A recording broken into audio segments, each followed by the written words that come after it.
Esse episódio é um oferecimento de Fileo by Le Safre, ciência para melhorar a saúde e performance dos animais. IFS, energia que abastece o bem. Fala pessoal, tudo bem? Sejam todos muito bem-vindos aí a mais um episódio do Track and Field Podcast. Eu sou o William Santos e aqui ao meu lado Gustavo Salvati, amigo e sócio aí no Track and Field. Olá pessoal, sejam bem-vindos aí para mais um episódio. Como sempre aqui a gente sempre recebe pessoas aí que a gente considera referência. O convidado de hoje, eu tive a oportunidade de conhecer ele aí 4 anos atrás, quando eu estava ainda tocando a minha outra empresa. E toda a experiência que eu tive lá com ele sempre foi de muito aprendizado, né, durante esse período que eu conheci lá na fazenda, principalmente aí no tocante à parte de criação de bezerras, novilhas, e assim como outras áreas aí da veterinária, ele tem um grande conhecimento, tanto prático como teórico, e principalmente na gestão de times e equipes em fazendas, para aplicar esse conhecimento. Então eu tenho a honra aí hoje de receber o Alex Sica. Seja bem-vindo aí, meu amigo, ao Track and Field Podcast. Muito obrigado, olá a todos. É um prazer poder estar aqui com vocês, né? Eu acho que nos conhecemos em alguns momentos de desafio, né? Essa que foi bem a verdade, em período de transições. Eu sou Alex Sica, tenho como formação a medicina veterinária, né? Sou filho do seu Zé Luiz e da dona Helena, com muito orgulho, né? Vindo lá de Pacaembu, interiorzinho de São Paulo. E eu acho que nós não podemos deixar de esquecer das nossas raízes, das nossas origens, né? E de tudo aquilo que nos acompanha, né? Sou casado com a Daniela, né? Tenho a Alícia e o Adrian, né, como filhos. E tenho como formação a medicina veterinária. Estive aí em toda a minha época de trabalho, né? Foram praticamente 14 anos aí de trabalho na Fazenda Colorado, né? Toda a parte de bovinocultura leiteira, passando por diversos setores, né? E hoje à frente aí da AWS Vet Treinamento e Desenvolvimento, né? Fazendo treinamentos principalmente na parte de bezerreiro, de criação, e com isso surgiu a oportunidade de estar fazendo um trabalho de assistência mais próximo aí da equipe da Fazenda São Jorge, na cidade de São Pedro, né? Então, tenho trabalhado aí de segunda a sexta na rotina da equipe, juntamente com o Bruno, né, à frente da equipe leite aí da Fazenda São Jorge, e meus treinamentos aí nas parceiras e de finais de semana, e treinamento de equipe e desenvolvimento aí das pessoas e rotinas aí de criação de maneira geral. Muito obrigado pelo convite, é um prazer estar com vocês aqui, bater um papo aí que vai ter muita coisa pra gente discutir, dar risada e aprender juntos, né? Show de bola. Sinta-se em casa aqui, cara. Estamos aqui pra gente... obviamente a nossa ideia aqui no Track and Field é, obviamente, trazer pessoas boas, né, que tenham uma experiência legal aí pra gente aprender também e pra compartilhar com o pessoal que segue a gente aí. Mas eu fiquei curioso, onde que fica Pacaembu, Sica? Você falou que Pacaembu é interiorzinho de São Paulo, é região de Presidente Prudente, né? Prudente, mais o oeste ali, né? Isso, chama Nova Alta Paulista, região, né? E eu me formei em Adamantina, né? Uma cidade próxima de Pacaembu, 25 quilômetros de Pacaembu. Terceira turma de veterinária, né? Então, na época, chamava FAI, hoje é Unifai. Então, nós tivemos bastante desafios também de correr atrás, acho que essa que é a verdade, porque na época era a terceira turma de veterinária, a faculdade ainda estava se estruturando, né? O hospital veterinário ainda não era inaugurado, mas nós tivemos bastante assim, bons professores que nos ajudaram a correr atrás disso. E eu acho que algo muito bom até como crescimento é você realmente ter essa autonomia, né? Porque quando se diz autonomia, muitas vezes não é falar assim, estou te dando autonomia, não. É você ser proativo para correr atrás daquilo, né, que você precisa, e você vai ganhando essa autonomia. Então, acho que até da época da faculdade, isso nos ajudou, porque se a faculdade, naquele momento, não podia nos ajudar com alguma coisa, a gente tinha que correr atrás, né? Então, por exemplo, não tinha um hospital veterinário, eu fui para Araçatuba fazer estágio no Hospital Veterinário de Araçatuba, fui fazer cursos fora, né? Então, a todo momento durante a faculdade, né? Eu sempre digo que quem faz a faculdade é o aluno, né? Essa que é a verdade. Acho que apesar dos desafios ou daquilo, né? A faculdade contribuiu de maneira geral com tudo que pôde, e a gente sempre teve que correr atrás aí para estar agregando e buscando aquilo que às vezes naquele momento ainda não estava pronto, né? Legal. E assim, você já ali... Você tem origem rural? Como que foi esse interesse para você começar na veterinária? A família da minha mãe, né, do meu avô, o meu avô sempre teve sítio, né? Coisa pequena, familiar, mas tudo gado de corte, né? Pacaembu tá muito próximo do Mato Grosso do Sul, né? Entendi, Então, bem, assim, né? cidade muito pequena, divisa próximo do Mato Grosso do Sul. Então, muitos amigos nossos, né? As famílias tinham propriedade. Meu pai sempre trabalhou na parte... Minha mãe é professora, né? Minha mãe é bióloga. E meu pai sempre trabalhou na parte do agronegócio, né? Ele trabalhava numa cooperativa e depois foi montando a parte empresarial, vamos dizer assim, né? Foi trabalhar com avicultura, depois com fábrica de ração, e eu sempre no meio ali, né? Tinha cavalo desde criança, né? E mexendo. Então eu acho que daí, né? Às vezes de final de semana ir pro sítio com meu avô morava em Ouro Verde, a 40 quilômetros de Pacaembu, e sempre estando nesse meio, acho que foi aí que despertou a questão da veterinária, né? Eu sempre falava desde pequeno, né? Vou ser veterinário e vou cair para esse mundão aí do Mato Grosso do Sul, numas fazendas, né? Essa que era a realidade, né? De gado de corte, né? Que era o que tinha mais próximo lá. E vou parar numa fazenda dessa aí e vou seguir, né? E, na verdade, no último ano de veterinária, a única coisa que eu não tinha feito estágio era com gado de leite, né? Então, eu sempre fiz estágio com gado de corte, faculdade buscando a parte de cirurgia, né? Clínica, e leite eu não tinha feito. E aí foi onde surgiu a oportunidade do estágio, né, na Colorado, em 2009. Depois veio a questão da proposta de emprego, né, e aí passei a trabalhar lá e vendo toda essa parte, todo o desenvolvimento, né, nós acompanhamos todos os processos de crescimento, né, de mudança de sistemas, né, saiu de freestall para cross ventilation, e aí nós fomos tendo oportunidades, sou muito grato a todas as oportunidades que tive, né, através dali. Nós passamos a conhecer várias pessoas, assim como foi, né, que nós nos conhecemos também, né? Sim. Várias pessoas e muitos desafios e muitos aprendizados, né? Eu acho que a fazenda cresceu num período curto, ela cresceu muito rápido, né? E aí isso caleja, né? Essa que é a verdade, né? Os desafios faz você correr atrás e o aprendizado é gigantesco e tenho muita gratidão a todas as oportunidades, a toda a família, né? Pacete de Souza, todas as oportunidades que nós tivemos e a todos os amigos, né, que ainda estão lá, que estão trabalhando e que tenham todo sucesso aí. Bacana. E assim, eu acho que, olha pra você ver, né, dele foi lá no último período da faculdade e depois, assim, ver o quanto que você já era engajado. Eu não sabia disso, né, pra mim você já mexia com... Era leiteiro de início. de sangue. Igual o nosso amigo Jotinha lá, que já tirava leite lá em... É Bom Despacho? Bom Despacho. Leiteiro lá do Bom Despacho. Pois é, na verdade é um negócio bem legal, né? Isso é um negócio legal porque, assim, geralmente as fazendas leiteiras, né? E as propriedades que a gente assiste hoje, os parceiros dos treinamentos, né? É praticamente tudo familiar, né? Não vou dizer tudo porque não é 100%, né? Mas 90% e alguma coisa por cento é familiar, né? Até quando eu fiz um MBA em gestão empresarial, o meu TCC foi empresas do agronegócio, né? Empresas familiares no agronegócio, né? E aí tem uma coisa que chama atenção, né? Geralmente nas fazendas de leite é toda familiar e aí vem a questão da sucessão, né? No meu caso, como veterinário, eu não tive isso de uma certa forma no leite, né? Sim. Tem a questão dos sentimentos que veio do meu avô e talvez acho que um dos únicos netos que seguiu essa parte do agronegócio vindo do meu avô fui eu, né? Mas é uma coisa que eu tenho reparado, né? A gente está falando aqui, nós vamos falar de criação de várias coisas. E aí me vem uma pergunta e eu gostaria de perguntar até para vocês, o que é sucessão? Nós vamos falar de sucessão familiar nas fazendas leiteiras, né? Hoje eu tenho visto, acompanhado de perto, né, a São Jorge e tenho visto muito essa questão da sucessão.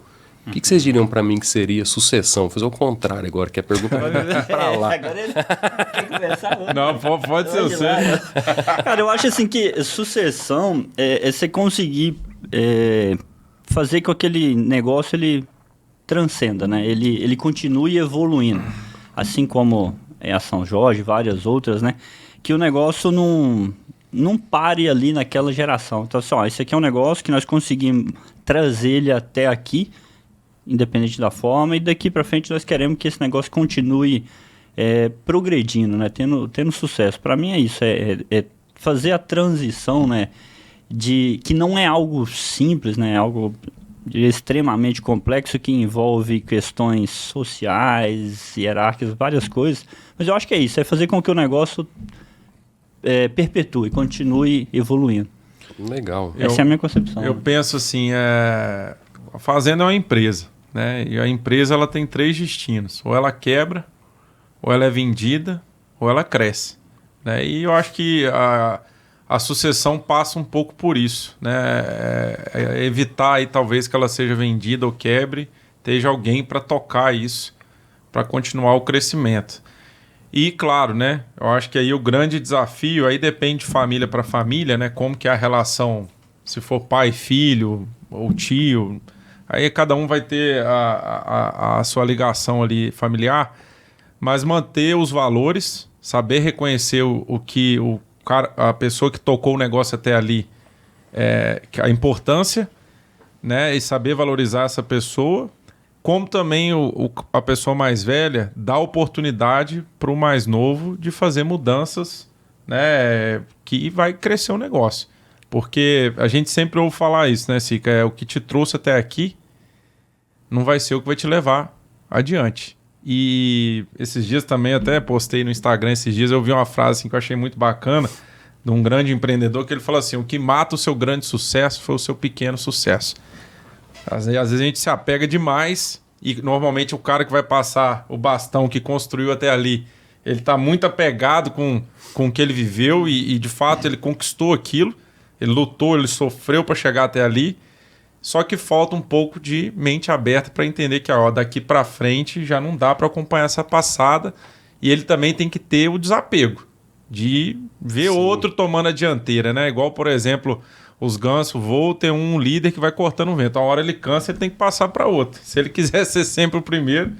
Então, acho que precisa ter um pouco dessa sintonia de quem está chegando, saber valorizar o que o outro fez e achar um lugar para essa pessoa continuar tendo uma voz ali ativa, como o outro também que vai passar o bastão ter a mente aberta de deixar a próxima geração fazer e ter uma certa liberdade e conquistar o espaço dela também, né? Eu não sei que você pensa. Eu acho legal, bem legal até, na verdade. Eu acho que é uma somatória de coisas aí, né? Eu tenho acompanhado bem, assim, bem de perto, e eu tenho falado bastante nos meus treinamentos para a equipe de maneira geral, né? Como a parte das fazendas de leite são realmente familiares, né? Eu costumo dizer, né, nos meus treinamentos para as equipes, que a sucessão, na verdade, é um sucesso grandão, né? Acho que essa que é bem a verdade, né? E a grande questão da sucessão é você fazer com que as próximas gerações, primeiramente, gostem do negócio. Eu acho que esse que é o grande diferencial, né? Geralmente as empresas familiares, nos trabalhos que tem, né, nos dados, mostra que na terceira geração, geralmente ela fecha, né? E geralmente ela fecha porque os sucessores não gostam. Acho que essa que é a verdade, né? Dependem apenas, literalmente, como negócio, né? Como dinheiro, né?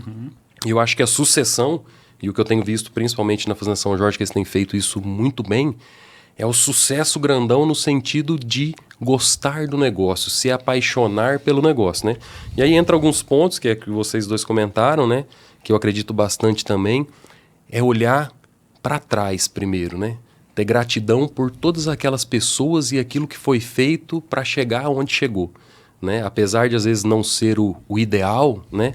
Mas fizeram com o que tinham e o que podia ser feito da melhor forma naquilo lá. Então nós temos que olhar para trás e agradecer, literalmente ter gratidão por todas aquelas pessoas que conseguiram, geralmente os avós, né? Começa lá nos avós, gratidão por aquelas pessoas que conseguiram fazer com que aquela fazenda ou aquela empresa chegasse àquele ponto, né?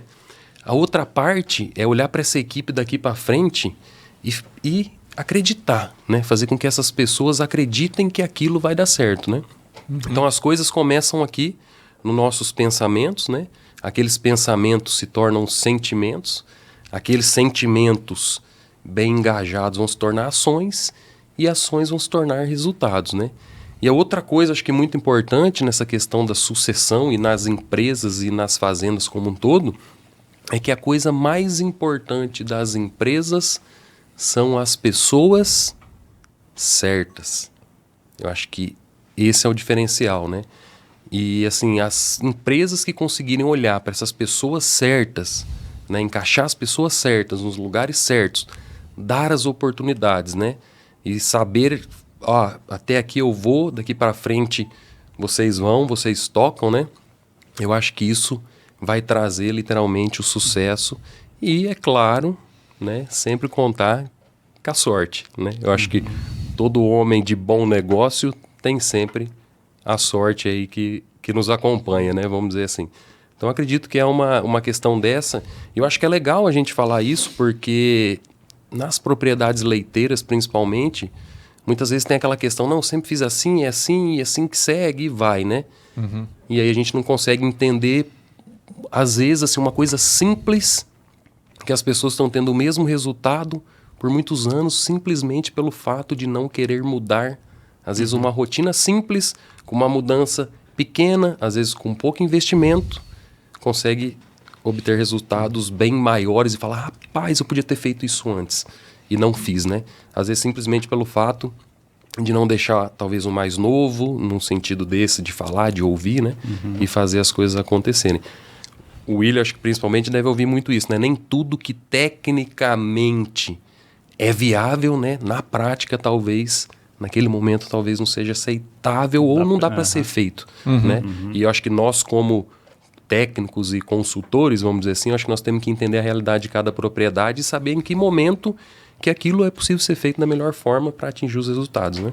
Então você acha que tem um momento, eu vou um pouco mais além disso aí, tem um momento para fazer a sucessão ou a transição, e se existe um método para isso, assim, ou você acha que um método funciona? Ou, cara, enfim, eu acho que isso tá muito... Eu acho que tem 3 coisas, assim, na nossa vida que a gente precisa olhar, né? Eu acho que primeiro é o ser, o ter e o estar, né?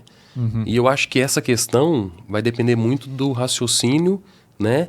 E da plenitude, do discernimento de quem está à frente do negócio, né? Porque se a pessoa colocar o ter ou o estar acima do ser, muitas vezes entra naquela história que o Gustavo comentou. O cara não vai querer sair daquele lugar onde ele está, né? Porque ele se reconhece não pelo que ele é, mas por onde ele está. Quando a questão é talvez uma parte financeira, né, que dê poder, e a pessoa não olhar para o ser, ela vai olhar para o ter. E aí, aquilo é o que te empodera financeiramente, né? Então eu acho que cada empresa, ou cada família, ou cada fazenda, eu acho que ela tem que saber ali embasado na cultura, né? Eu acho que isso está enraizado na cultura do próprio lugar. Eu não acredito que tenha uma fórmula mágica ou uma receita de bolo que, ó, segue aqui, que isso vai dar certo, né? Eu acho que isso é muito cultural, né? Dessas pessoas que estão passando isso, né? Se essa sucessão, esse sucesso grandão, né? Está sendo feito realmente engajado no ser, que aí eu acredito que tem sucesso, né? Pelo menos assim, os lugares que eu tenho acompanhado, né, e os colegas que trabalham aí no campo e relatam, eu acho que todas essas que está engajado no ser, né, naquilo que te traz a essência, naquilo que te traz a felicidade, naquilo que você gosta de fazer, o estar e o ter, ele vai vir, né? Tipo assim, você vai ter lucro naquilo? Vai, porque você faz aquilo que você gosta, e quando você coloca energia naquilo que você gosta e você dedica, não tem como aquilo dar errado, né? Então eu acho que não tem o momento ideal. Qual que é o momento ideal? A parte mais sábia do homem, né? Acho que a coisa mais sábia que o homem pode ter é saber o momento de parar. E é complicado, né? Qual que é o momento de parar? Talvez o que você está dizendo é... Ou se reinventar, né? Ou se reinventar. Uma nova função. No momento de parar, que eu digo é assim, esse cara que está no cargo lá de direção, né? Qual que é o momento dele parar e passar para o outro, né? O bastão, igual você falou. Qual que é a hora que o ganso vai parar de voar para o outro voar? Sim. Né? Eu acho que essa questão é complicada, né? Então vai muito da cultura do local.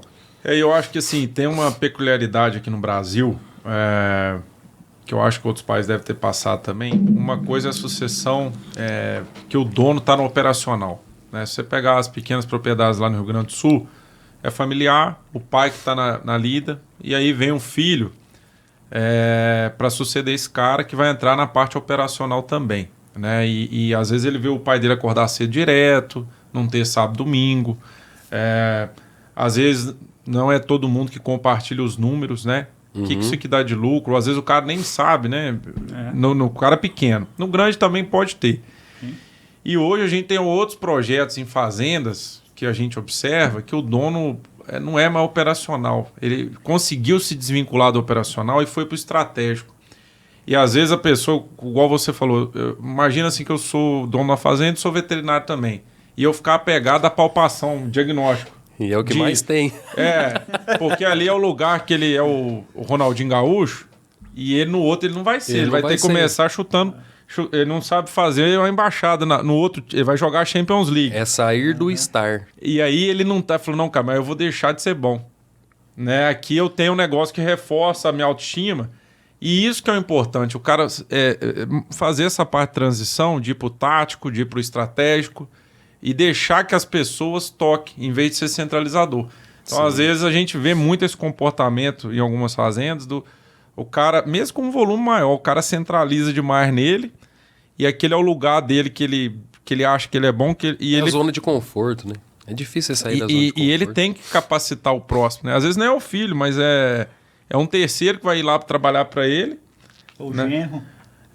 E isso que é o desafio. Ou até profissionalizar, né? Mesmo que for uma empresa que vai profissionalizar realmente, é você saber que você evoluiu, foi para outra fase e tá tudo bem, né? Eu acho que essa que é a questão, né? E tem essas dificuldades no campo, né? E muitas vezes, acredito que vocês passam por isso também, às vezes tem uma coisa que você quer trazer de tecnologia, de inovação e que se esbarra nisso. Porque aquilo ali, até então, a pessoa que está à frente domina. E se ele sair dessa parte para aceitar outra coisa, talvez ali ele não domina. Eu acho que é bem isso que o Gustavo falou, né?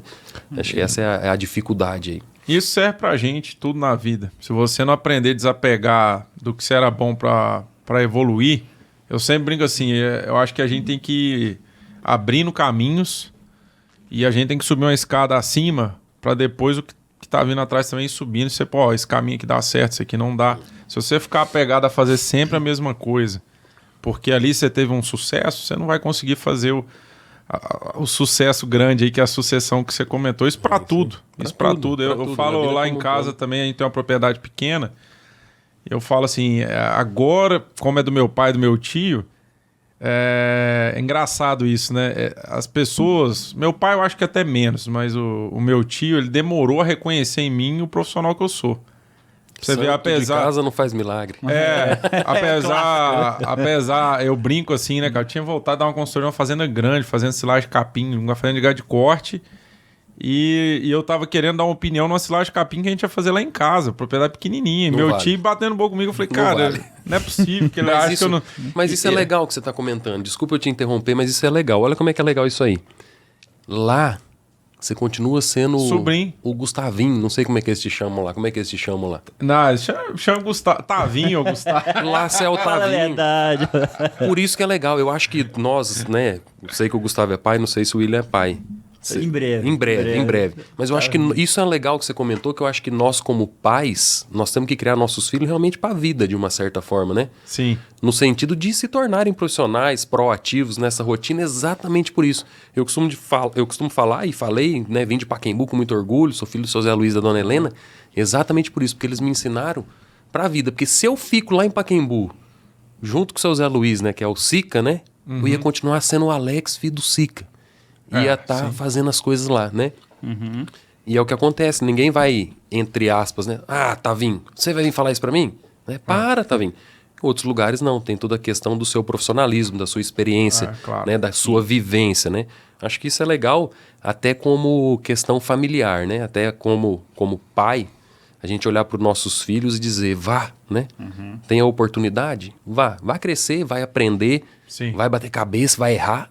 Aprenda de novo, né? Eu acho que essa é a questão do crescimento. E isso é o nosso dia a dia, dentro das fazendas, eu acho que é na nossa vida, esse crescimento. Tem uma coisa que você comentou, e tem uma frase uma passagem, né, que fala que tinha uma pessoa andando em cima de um morro, e a pessoa escorrega, né, nesse penhasco e se agarra num galho. E começa a gritar, né, desesperadamente, alguém aí em cima, né? Alguém aí em cima para me ajudar, alguém aí em cima. E ninguém respondia. De repente, né, veio uma voz, né? Falou, pode soltar a mão, se solte que sou eu, sou Deus. Se solte que eu vou te segurar, né? E aí a pessoa segura e continua gritando. Tem alguém aí em cima? Tem alguém em cima? Ou seja, às vezes nós temos que realmente soltar, né? Acreditar e soltar aquilo que você tanto segura, aquilo que você tanto tá ali, que faz... Será que realmente aquilo faz sentido, né? Tem uma outra coisa que diz... Qual que é o verdadeiro valor dos negócios, né? Ou das coisas, né? O verdadeiro valor é o quanto de vida você gasta para obtê-lo, né? Então eu acho que isso tá ligado às questões do nosso dia a dia, né? Dentro das fazendas e dentro das nossas famílias, das empresas. Acho que nós temos que olhar para isso, porque o tempo passa. Acho que essa que é a verdade, né? E aí eu te pergunto, quanto vale seu tempo? Né? Essa não é uma pergunta fácil de responder. Ele vai ser pai agora, ele vai ver. Vai ver. Igual eu tinha que Vai sair e ver. deixar o pequenininho lá hoje. Você repensa muita coisa. Você repensa muita coisa. Você quer ser... Muita coisa. E assim, as pessoas mais bem-sucedidas, elas sabem a importância do tempo, né?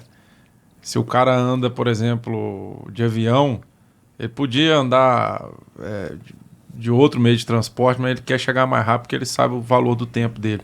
E hoje o tempo nosso está cada vez mais escasso, no sentido assim que pelo celular as pessoas te acham rápido, você fica escravo do celular para ficar respondendo. Se alguém te mandou uma mensagem, parece que você fica obrigado a ter que responder no intervalo curto, né? E aí você vira escravo dentro de casa mesmo, porque antes eu acho que ainda tinha um negócio da ligação, né? Não vou ligar para ele sábado, domingo, mas é uma mensagem. Então, se você não souber dosar isso aí, você perde o tempo de qualidade com a família, com a esposa. Perde hoje, né? Falta muito, e eu acho que isso é um problema nas fazendas também. Eles estão até limitando o uso de internet, porque diminui a presença do profissional na atividade, porque o cara toda hora quer que tá ali no Na verdade, celular. ficou tudo muito rápido, né? Eu acho que isso vai gerando ansiedade de maneira geral, né? Eu costumo até brincar nos treinamentos, falar a humanidade está doente, né? Eu acho que essa aqui é bem a verdade, né? Nós estamos perdendo um pouco realmente daqueles princípios, né? Aquilo que eu falei, o que realmente faz sentido, né? Qual que é o padrão, né? Porque hoje tudo virou padrão, né? A beleza virou padrão. O modelo de gestão talvez virou padrão, né? O modelo de criação virou padrão. Então todo mundo às vezes inventa um padrão e vai colocando as pessoas em caixas, né? E quem foi que criou esse padrão, né? Será que realmente faz sentido, né? Viver naquele padrão? Qual o sentido disso, né? Então eu costumo dizer nos meus treinamentos, né, para as equipes, quando o pessoal me pergunta, né, igual vocês comentaram a questão de criação, de cria, recria, né? Ô Sica, qual que é o que nós temos que fazer? Cada fazenda é uma fazenda, né? Cada protocolo que funciona em uma, às vezes não vai funcionar na outra, né? Então eu acho que essa que é a grande sacada, né? A gente ir numa propriedade, ir numa fazenda, levantar quais são as necessidades daquela fazenda, naqueles pontos, né? Então, por exemplo, o bezerreiro. Quais são os desafios que aqui está acontecendo, né? Ah, não, eu quero montar um protocolo igual à fazenda do vizinho. Não funciona, né? Não funciona. Por quê? Porque os seus desafios, a sua realidade é diferente da realidade do vizinho. Às vezes o que precisa ajustar aqui, o vizinho já ajustou lá atrás. Ou para ele não tem esse desafio, né? Então é a gente entender, né? Claro, e aí entra um pouco talvez da experiência de chegar na fazenda, reconhecer os pontos, né? Imagino vocês também na rotina, né? Na questão de processamento de silagem, chegar, bater o olho, fazer o diagnóstico do local, levantar aí quais são as necessidades e os desafios e junto com a propriedade montar, a estratégia e o melhor protocolo, né? Eu costumo dizer que você tem que ver o fim antes mesmo de começar, né? Então você já tem que estar com o planejamento e ver o fim antes mesmo de começar. Por quê? Porque se a hora que você chega, você bate o olho, vamos falar de bezerro, por exemplo, você chega e o cara fala assim, eu tô tendo um problema no bezerro em tal fase. E geralmente o problema está lá no pré-parto, né? Você vai ver a coisa começou lá atrás, né? Tá lá no pré-parto o problema. Aí você vai estudar protocolo vacinal. Às vezes o que encaixa num lugar não encaixa no outro. Então acho que é toda uma estratégia, né? Eu costumo trabalhar dessa forma, né? Por exemplo, igual nos treinamentos. E eu acho que o online, né? Quebrou barreiras, né? Eu acho que em várias partes aí, principalmente barreiras físicas, né? Então eu acredito que assim você consegue fazer um treinamento legal de atualização, né? Assim como palestras, assim como é o podcast hoje, né? Por exemplo, e ajustar isso dentro de cada realidade, né? olhar para aquele lugar, vai presencial, faz um levantamento do que vem acontecendo, treina a equipe, volta, vê como isso está acontecendo, acompanha, retreina, né, faz os ajustes e aí os resultados começam a aparecer. E 80% é o famoso, que nem diz o Jotinha, o arroz com feijão bem feito, né? É as coisas simples que no dia a dia, Bem manejo, executadas, né? bem executadas por pessoas que realmente gostam do que estão fazendo, né? Acho que essa é a saída aí. Sica, assim, eu não tenho grandes conhecimentos com relação à recria, né? Vou chamar de recria, assim, no geral.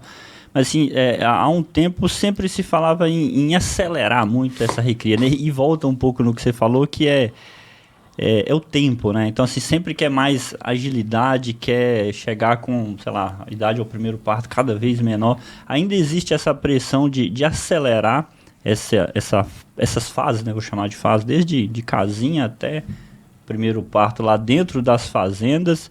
E até onde isso é interessante, né? Porque a gente pega assim, igual no lugar de corte, eu escutei um professor falando, eu achei muito interessante, que assim, você consegue acelerar até um certo ponto, né, as recrias, mas você não consegue acelerar a gestação, né? Então a gestação é um processo natural e maravilhoso, né? Aquilo é uma coisa divina, né? Abençoada, vamos dizer assim. E assim, aquela fase ela é respeitada dentro dos 285 dias ali, né? Que é a gestação, pensando no ruminante, numa vaca, né?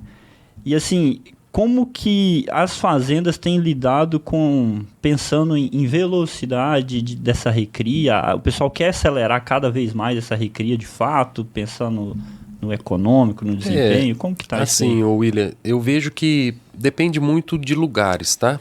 E, na verdade, depende muito daquilo que se acredita. Eu acho que essa que é a verdade. O que eu mais gosto, né, é olhar para número, tá? Isso é o que eu mais gosto, porque contra fatos não há argumentos, né? E, assim, eu acho que o Brasil hoje como um todo, né, aí graças ao Alta Cria, né, eu acho que quando começou o Alta Cria, eu comentei com o Rafael, falei, vocês não vão revolucionar a criação de bezerras no Brasil. Vocês vão revolucionar a produção de leite no Brasil, né? Porque tudo começa lá. Na verdade, começa dentro do útero, no que você falou da gestação, né? Nós sabemos que tem animal gestante sob estresse térmico ou sem estresse térmico, já impacta no tamanho que esse bezerro vai nascer, em velocidade intestinal, em ganho de peso e tal. E aí, tudo que é demais faz mal, tá? Essa é a linha que eu gosto de trabalhar. Tudo que é demais faz mal. Por quê? Se eu quiser acelerar muito, né? E não olhar dado, eu só estou custando para a fazenda. Então, por exemplo, dos acompanhamentos nossos, né, cada fazenda tem que olhar para o seu número, porque não adianta, nós trabalhamos com genética, nutrição e ambiente, né? Sanidade, genética, nutrição, sanidade e ambiente. Então, cada fazenda pode ter uma realidade. Mas nas fazendas que eu acompanho, o ganho de peso, por exemplo, do nascimento ao desmame, de uma bezerra em fase de aleitamento, o pessoal falava, não, tem que ganhar mais de 1 quilo, 1 quilo e pouco, tal. Não tem diferença ganhar 1,1 kg, 1,2 kg, na nossa realidade, do que nós vimos, tá? Para ganhar 900. Talvez um número médio bom do gado holandês, vamos dizer, nas realidades aí do Brasil, talvez ali na casa dos 900 gramas.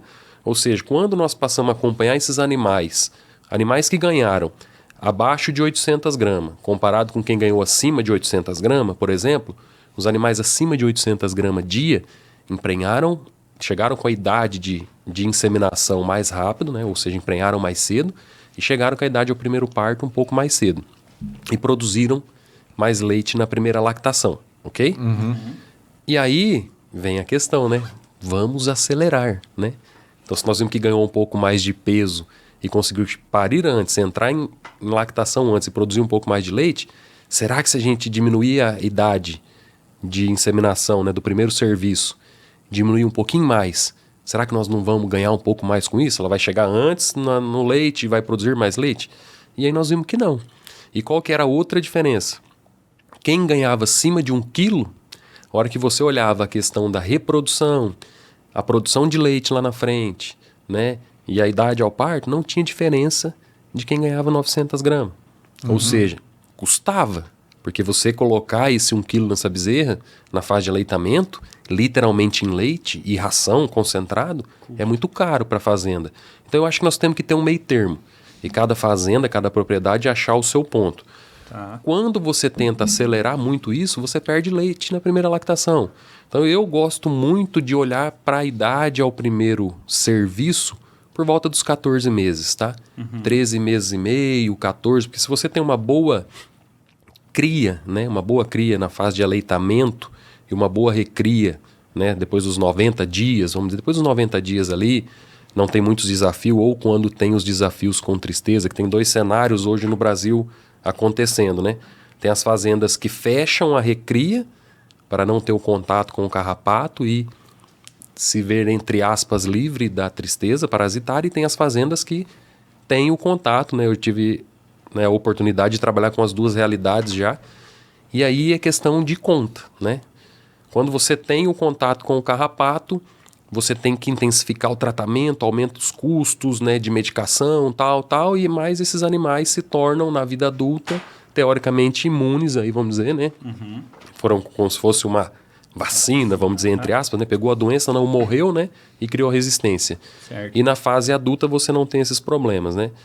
Caso o outro lado você pega os animais que são fechados na recria, você não tem esses custos na recria, esse animal, costumo dizer que ele não desacelera, né? Quando o animal entra na fase de tristeza parasitária, 4 meses, 5 meses, 6 meses, o animal dá uma caidona, né, no ganho de peso, o animal sofre. Costumo dizer que ele pedala, né? Ele patina para sair daquela fase. Ganha resistência, legal. Só que não tem nenhum trabalho mostrando, né, no Brasil, por exemplo, qual que é o impacto da tristeza parasitária naquela fase lá na frente. O que aconteceu com aquele animal que teve tristeza lá na frente, com produção, com reprodução, com longevidade ou não, né? O outro lado, quem fecha a recria, por exemplo, esse animal não para, ele não patina, ele só acelera, vai embora. Então talvez ele chegue até com idade de inseminar, talvez daria até para tentar inseminar antes. Só que nós já sabemos que a questão de glândula mamária, de alvéolo, esse animal não vai estar tão preparado e não vai produzir tanto leite. Nós vimos esse número na prática, que os animais que parem muito jovem produzem menos leite. Um animal que pare muito tardio também não é legal. Então nós temos que achar esse ponto. Eu gosto de olhar ali para 23 meses de idade ao primeiro parto, né? Então olhar para a inseminação ali a partir dos 13, 14, né? 13,5, 14, um pouquinho mais de 14. Por que não 15? Por que não 16? Porque se você não tiver uma eficiência reprodutiva muito boa dentro da propriedade, esse animal começa a atrasar, né? E aí esse animal pode parir lá com 26, 27 meses, que também não é bom. Lembra que vai ser uma novilha que vai parir gorda, geralmente, né? Vai ter vários problemas no pré e pós-parto, né? Principalmente no pós-parto. E aí já vai entrar em lactação numa situação um pouco mais complicada. Então eu acho que tem esses cenários assim, a pessoa às vezes até quer acelerar. Mas a que ponto vale a pena? Né? Quando você mostra com números, e aí às vezes a pessoa comenta, né? Tem colegas que trabalham em outras fazendas, às vezes eu costumo brincar. O cara fala, não, Sica, você tá doido. Aqui eu insemino com 11 meses... e produz leite pra caramba na primeira lactação. Aí é onde eu brinco. Mas cadê seu grupo controle? Não, mas tem umas aqui que pariu mais tarde. Mas aquelas que pariram mais tarde, se o ponto de inseminação dele é 11 meses, aquela que pariu mais tarde é aquele animal que não emprenhou com 11 meses. Já é um animal problema, vamos dizer. Ele não é do mesmo grupo. Agora, pega aquela de 11 que você inseminou, fala, metade eu insemino com 11... metade aqui, né, no mesmo padrão eu aguardo, insemino com 14 e média lactação. Sim. Né, da primeira lactação. É aí que tá a diferença, tá? Eu costumo dizer que o produtor de leite, ele é um guerreiro, cara. Você imagina, para eu fazer 1 litro de leite, né, eu tenho que fazer uma vaca prenhe, eu tenho que fazer aquela bezerra nascer, eu tenho que aguardar praticamente 2 anos, né, vamos dizer em média, né, 23, 24 meses, para ela começar a produzir 1 litro de leite. E praticamente a primeira lactação vai para pagar os custos, né, que eu tive para fazer aquele animal, né? É um negócio doido, né? E aí o Gustavo geralmente vai lá no mercado e fala assim, nossa, o litro de leite é caro. Não, você não faz isso, né? Não. Isso vai ter que danar com ele aqui. Não, eu valorizo bastante. Acho que a turma é engraçado, né? Isso aí é bizarro. O pessoal pagar caro numa cerveja, caro numa Coca-Cola. O que é isso, né? E isso é o meu entendimento, né? E isso vale para nós que somos consultores, Uma coisa é o que você vale, outra coisa é o que as pessoas percebem que você vale. Isso aí. Então, assim, como a gente sempre tratou leite como commodity e não como marca, apesar que a gente tem algumas marcas aí e tudo, mas assim, ainda é fraco pelo peso da Coca-Cola ou de uma cerveja igual a Heineken, por exemplo, Sim. que o cara paga. Por que ele paga ali? Porque ele está comprando algum pertencimento, ele não está comprando só Só a bebida. a bebida. E o nosso tinha que ser criar, não sei como criar isso, mas ele tem que comprar aquilo como comprando saúde. Entender isso, né? Mas como a Coca-Cola vicia o cara no sabor, como o álcool vicia o cara no sabor, ele está disposto a pagar mais caro para ter aquela sensação, né? E de pertencimento, né? Eu pertenço ao grupo que toma tal coisa. Né? E assim, eu acho que isso que é o difícil, né? Da gente trazer, se você fizer uma pesquisa, o que é um leite tipo A? Exatamente. O A, não tô falando nem o A2, né? O A, as pessoas não sabem. Não sabem discernir o que é um leite de caixinha para um leite tipo A. Sabe que tem diferente de qualidade? É tudo a mesma coisa. Não tem isso, né? E isso aí precisa de marca, um trabalho de marca. Eu vi esses dias para trás, eu acho que foi a Leitíssimo. É um negócio que eu nunca entendi, porque nunca teve uma fazenda que entrou nesse mercado. Eles vendem sorvete. Por que não? Ali o preço do leite é mais caro. É agregado, né? Agrega valor. Assim, e o cara no sorvete ele vai comprar, tipo assim, sem ficar medindo com a régua o preço ali, né? Mas é um negocinho que, a se pensar, que eu acho que a gente peca muito. E voltando aí, que eu acho que é muito... Deixa eu só pegar um gancho disso aí, porque é muito interessante isso aí, porque a gente vincula muito ao leite, mas tem alguns derivados, né? Por exemplo, hoje a gente pega essas bebidas láctea que tem 15 gramas de proteína. Sim. Cara, foi feito um baita do marketing naquilo ali e um valor super agregado, né? Então você pega lá um tubinho assim, que deve dar, sei lá, uns 300 ml, 400 ml e vai custar uns R$8, R$9 no mercado, né? Ponta Sim, já. sim. Aí você pega um litro de leite, por melhor que ele seja, vai custar o mesmo valor. Então você tem um produto que é talvez um quarto, um pouco mais do volume, mas com valor super agregado. O próprio whey. Whey, entendeu? Então, assim, se a gente não vê não sei se vai ser o caminho da verticalização de grandes fazendas a fazerem isso. Eu tive lá no Vietnã, uma fazenda, sei lá, 50 mil litros, acho que era a maior lá do país, que é um país pequeno, mas eles tinham 45 produtos, de todo tipo que você imaginar. Rapaz, eles tinham leite em pó em bala. Eu fiquei assim, sabe? Pô, um produto simples e gente põe leite em pó aí, põe leite em pó pra tomar açaí, né? Pra fazer negócio. Agregar, então, assim, agregar em outros produtos, né? Agregar, mas além do que? Fazer um marketing em cima disso aí, distribuir. Eu não vou abrir muito spoiler aqui não, que senão eles vão puxar minha orelha, mas vem novidade aí, hein? A São Jorge vem com novidade aí. Vamos aguardar os próximos. Rapaz, o meu nosso sonho é trazer o Gonzalão aqui para bater um papo dele, mas não é fácil. Aí depois você pergunta o apelido que o Gonçalão chama ele, que ele tava querendo saber o meu apelido. Não, mas o Jorge é um cara que, assim, que quando eu vim pra cá, cara, primeiro, na verdade me ensinou que a gente acha... Você tá num ambiente, eu tava num ambiente de lavras ali, né, eu lido muito com agricultura, é um cenário completamente diferente, né? Aí você pega aqueles areião ali, daquelas beiradas de serra, aí eu fiz um estágio lá em 2008, estágio de férias, né? Assim como você fez seus estágios, fiz um estágio lá em 2008, aí quando eu vim pra cá em 2015, eu comecei a trabalhar mais próximo com ele lá nas lavouras e assim, aprendi mais do que... E o desafio é grande. É grande. Aprendi mais do que contribuir. Obviamente, a gente traz alguma coisa que a gente lidava lá em Lavras e algumas funcionam, algumas não. Mas é um baita de um cara excepcional. Excepcional. Mas a gente na consultoria vai pegando milhagem, vendo cenário diferente. Eu acho que a pessoa que vê o mesmo cenário sempre, sim, você fica viesado e eu acho que o maior desafio nosso é questionar as nossas verdades. Boa. Você sempre tá com a mente aberta, fala assim, esse aqui, eu tenho um time que ele brinca assim, não existe a verdade absoluta. É o que eu falei. O conceito da verdade, ele é muito... esse padrão? Quem foi que criou? Mas é a sua soma de experiências, é a soma dos líderes que você teve. Eu brinco, né? A gente brinca isso aí, nós somos do mesmo grupo de estudo, né? E aí eu lembro, assim... É do grupo do leite. Né?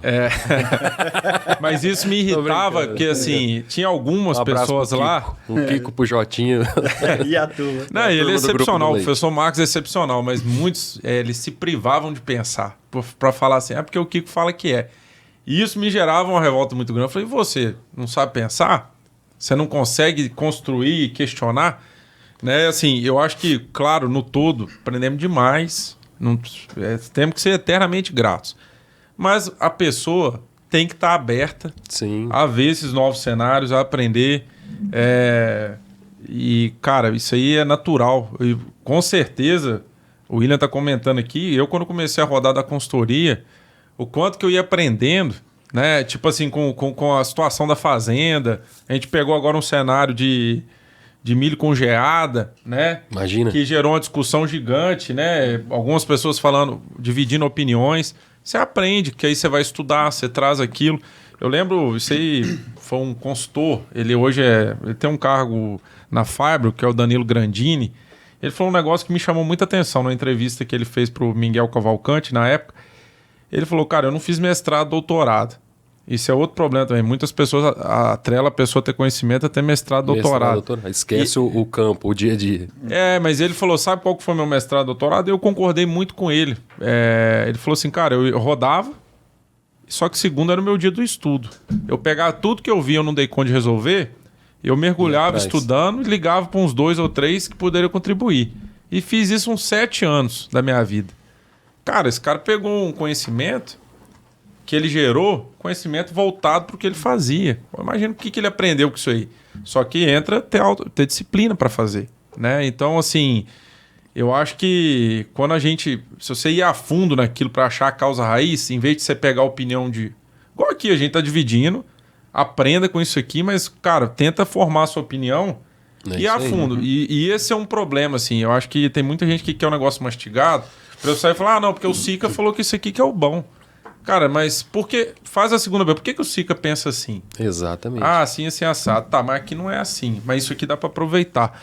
A gente tem que ser um eterno montador de peças de um quebra-cabeça que cada fazenda vai ser diferente. Por isso que eu comentei, não tem receita de bolo, não tem protocolo. Claro, né? Existem padrões, né? Uma linha mestra. Você fala assim, ó, aqui existem padrões, né? Por exemplo, olha, aqui até nas minhas rotinas, olha, isso aqui é os protocolos, entre aspas, que eu costumo trabalhar com sanidade, olhando para essas doenças. Mas, por exemplo, tem região que você tem que ter vacina de raiva e tem região que você não tem. Então, uma vacina que é fortíssima para o sistema imune em termos de reações, vamos dizer assim, para que você vai usar numa região que não tem desafio, né? Ou outros tipos de vacina? Então, acho que não existe protocolo de bula, e aquilo que você falou do aprendizado faz, assim, total sentido. Todo dia nós estamos aprendendo. E tem uma outra frase que eu acho que vale a pena a gente olhar, né? E falar, caramba, né? Você consegue aquilo que você quiser, ajudando os outros a conseguir aquilo que eles querem, né? Então eu acho assim, é aquilo que você falou, é olhar para a realidade de cada um, entender a necessidade, né? E cada dia aprendendo com um novo desafio, aprendendo com uma coisa que não deu certo, né? Cara, assim, esses últimos meses aí, vamos dizer, quase o último ano já, vamos dizer assim, né? Eu tenho aprendido muito na minha vida, muito, muito, assim. Tem sido uma escola gigantesca. Eu confesso que eu tinha uma certa dificuldade, né? Vamos dizer dificuldade, com rodovia, sabe? Caramba, eu vou ter que me deslocar, ter que viajar, ter que ir pra lá e pra cá. E aí, meu amigo, você pode olhar de duas formas, né? Você olha aquilo que a gente falou do tempo, né? Quanto vale o seu tempo, né? A questão do quanto você está gastando de vida, né? Para obter aquilo. E você pode olhar das duas formas. Você vai ter que estar lá, não vai? Você tem que estar no avião para ir fazer sua consultoria lá no Vietnã, não é? E aí você pode olhar aquilo pro lado ruim, né? Nossa, eu tô nesse avião, que coisa ruim, vou demorar para chegar. Ou pro lado bom, né? Eu tenho tentado olhar pro lado bom. E eu não sei, eu acredito que vocês fazem isso também. Eu aprendi um negócio que até estava ouvindo, né? Nos audiobooks da vida aí, que é a Universidade Automobilística. Sim. Né? E isso tem feito total sentido na minha vida, cara. Em poucos meses eu ouvi mais de 20 livros. Coisa que, assim, confesso que eu não era um adepto à leitura, né? Minha esposa, um beijo, Dani, te amo. Vamos fazer a média com a esposa para dar uma... A esposa pegava no pé, ela é psicóloga, né? De formação, e ficava pegando no meu pé. Cara, você tem que ler mais. Ela adora ler em casa e tal. E eu chegava em casa, eu queria ler. Tem livros lá, eu chegava em casa, abria um livro... Aqui começava a ler no final do dia, cansado. Eu dormia com o livro. Essa que é a verdade. Fácil, né? Essa que é a verdade. Essa que é a verdade. E eu havia lendo, e outro livro. Falava, caramba, né? Eu tenho que achar uma forma de conseguir também agregar esses conhecimentos, né? Aprender de uma certa forma com isso. E eu com aquele receio, né, do viajar, que era algo para mim complicado. E hoje, cara, literalmente eu consigo ouvir, né, não ler, mas nos áudios livros aí da vida, assim como tem os podcasts aí, 2 horas por dia da minha vida dedicada à leitura. Né? Eu poderia estar no trânsito, brigando lá no trânsito, ou parado no meio do trânsito, né? Geralmente a rodovia que eu tenho transitado mais aí no dia a dia está em reforma. Então vocês imaginam, eu paro 3 vezes. Você imagina se eu ficar nos 3 lugares que eu ficar parado, eu ficar reclamando que a rodovia Tá parado. Aí não, eu olho, falo, não, peraí, esse é o momento que eu tenho, né, para me reequilibrar, né, para aprender uma coisa nova, né, muito disso que nós estamos comentando hoje aqui, até das frases, eu não lembro os autores, mas vem daí.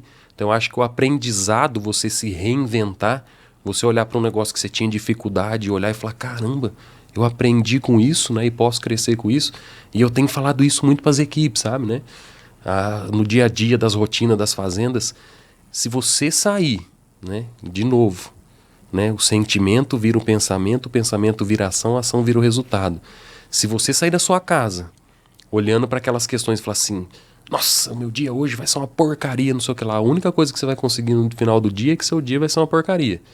Se você sair da sua casa acreditando, né, vibrando coisas boas, o meu dia hoje vai ser excelente, apesar das dificuldades que eu vou ter, todo mundo tem suas dificuldades, né? Nós vamos conseguir resolver e meu dia vai ser excelente e tudo vai dar certo. Você pode ter certeza que no final do seu dia tudo vai dar certo, apesar de todas as dificuldades, né? Então, por exemplo, hoje, né, nós tínhamos combinado a questão tal hora, estar aqui, do horário, tal. Aconteceu uns imprevistos no dia a dia, no trabalho. Eu falei, não, pera, calma, vai dar tudo certo, vai se ajeitar. E parece que, né, como se fosse um passe de mágica, né, vamos dizer assim, a coisa se ajeita, se ajusta, e no final do dia. Agora, se você olhar e começar a vibrar, né, ao contrário, nossa, isso aqui tá ruim mesmo, isso aqui... Aí você tá passando atrás de uma vaca, a vaca já te dá um coice, aí ela já te suja, aí já vira outra coisa, aí você só vira problema, né? Sim. Então eu acho que a gente tem que olhar muito também nessa questão do aprendizado, que a gente atrai muito aquilo que a gente vibra. E isso que você comentou de estar em lugares e aprendendo, nós estamos vibrando e atraindo coisas, né? Que faz o mesmo sentido. Esses dias um colega, né, do ramo imobiliário, né, falou uma coisa que vai muito, muito de encontro com o que você está dizendo no nosso dia a dia. Nós precisamos começar a sentar em outras mesas, né? Conforme você começa a sentar em outras mesas, que é o que nós estamos fazendo aqui, né? Para mim, sinceramente, não é fácil estar aqui na frente das câmeras, né, conversando, falando da nossa história, dos nossos desafios, das nossas dificuldades, dos nossos aprendizados, mas é estar, né, se permitindo, né, vamos dizer assim, deixar a coisa acontecer, sentando em outras mesas, fazendo isso crescer, né? Fazendo com que a AWS VET, né, seja conhecida, entenda, e a gente consiga levar também um pouco da nossa experiência para outros lugares, né? Ajudar outras pessoas, né? E aquilo que eu disse, né? Você tem aquilo que você quiser, ajudando os outros a conseguir aquilo que eles também querem, né? Eu acho que um pouco da nossa rotina, do nosso trabalho é isso, né? É literalmente estar ajudando a resolver problema, né? Conseguir o resultado. E essa parte é crucial. Eu acho que para minha vida também as coisas que eu consegui, um ponto era se colocar num lugar diferente. Eu faço hoje um MBA lá em São Paulo. Eu sei que eu sou o que menos entende de negócio lá. Só que para mim é um constrangimento do bem. É para eu ver que eu tenho muito para desenvolver. Porque às vezes também a gente fica cego. Muitas pessoas, às vezes, te parabenizando, você acaba que fica um pouco... achando, não, tô... Com o copo cheio. Zona de conforto. Não tem mais para crescer, né? E a gente sempre tem que aprender, manter essa mentalidade do eterno aprendiz. E aquela assim, ninguém sabe tão pouco que não pode te ensinar, e nem você que sabe muito não pode aprender. Isso aí é crucial.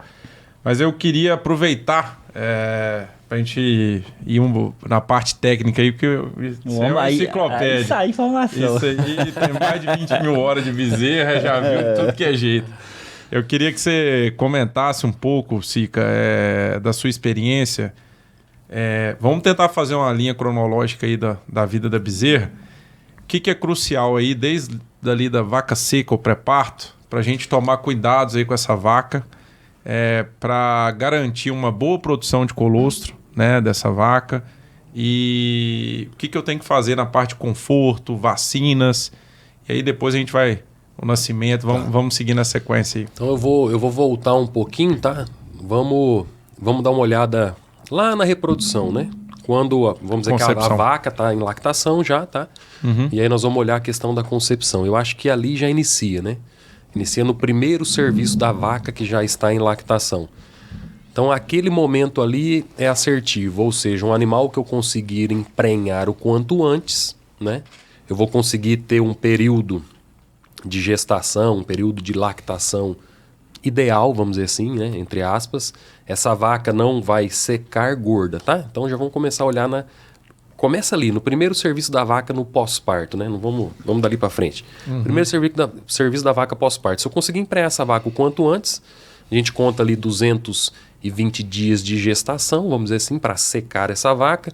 Vamos dizer que ela tinha 60 dias de parida quando ocorreu o primeiro serviço.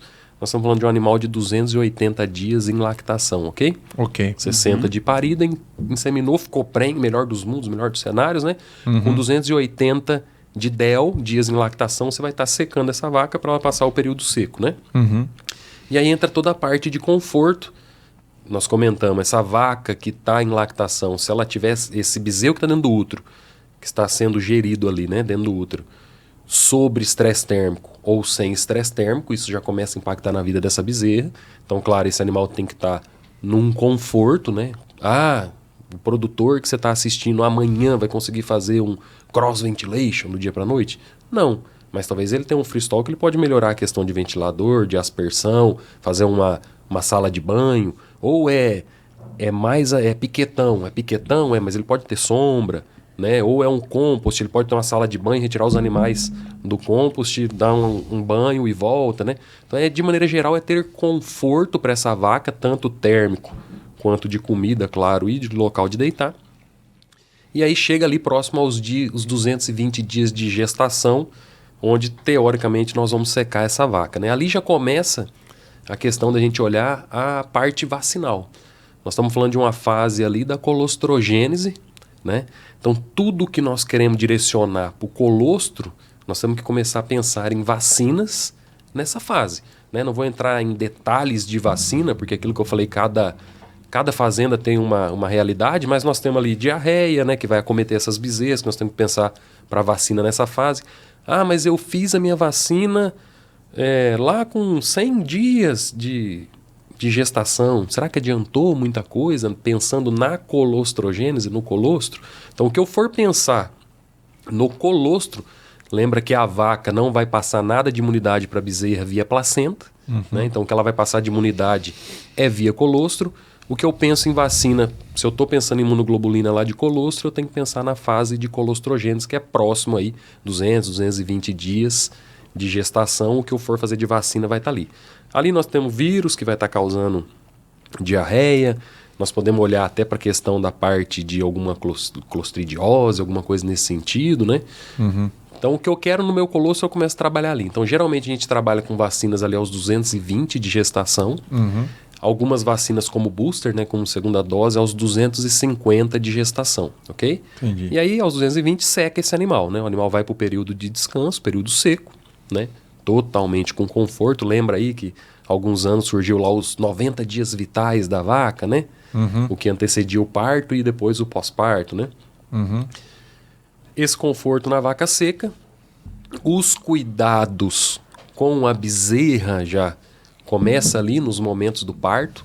Então, quando nós vamos fazer algum treinamento em bezerreiro, nós já começamos com um treinamento lá no pré-parto, né? Os cuidados que tem que ter com essa vaca no pré-parto, as vacinações, a parte sanitária, né? Nós temos que tomar muito cuidado com a sanidade no momento do parto, né? A limpeza no momento do parto.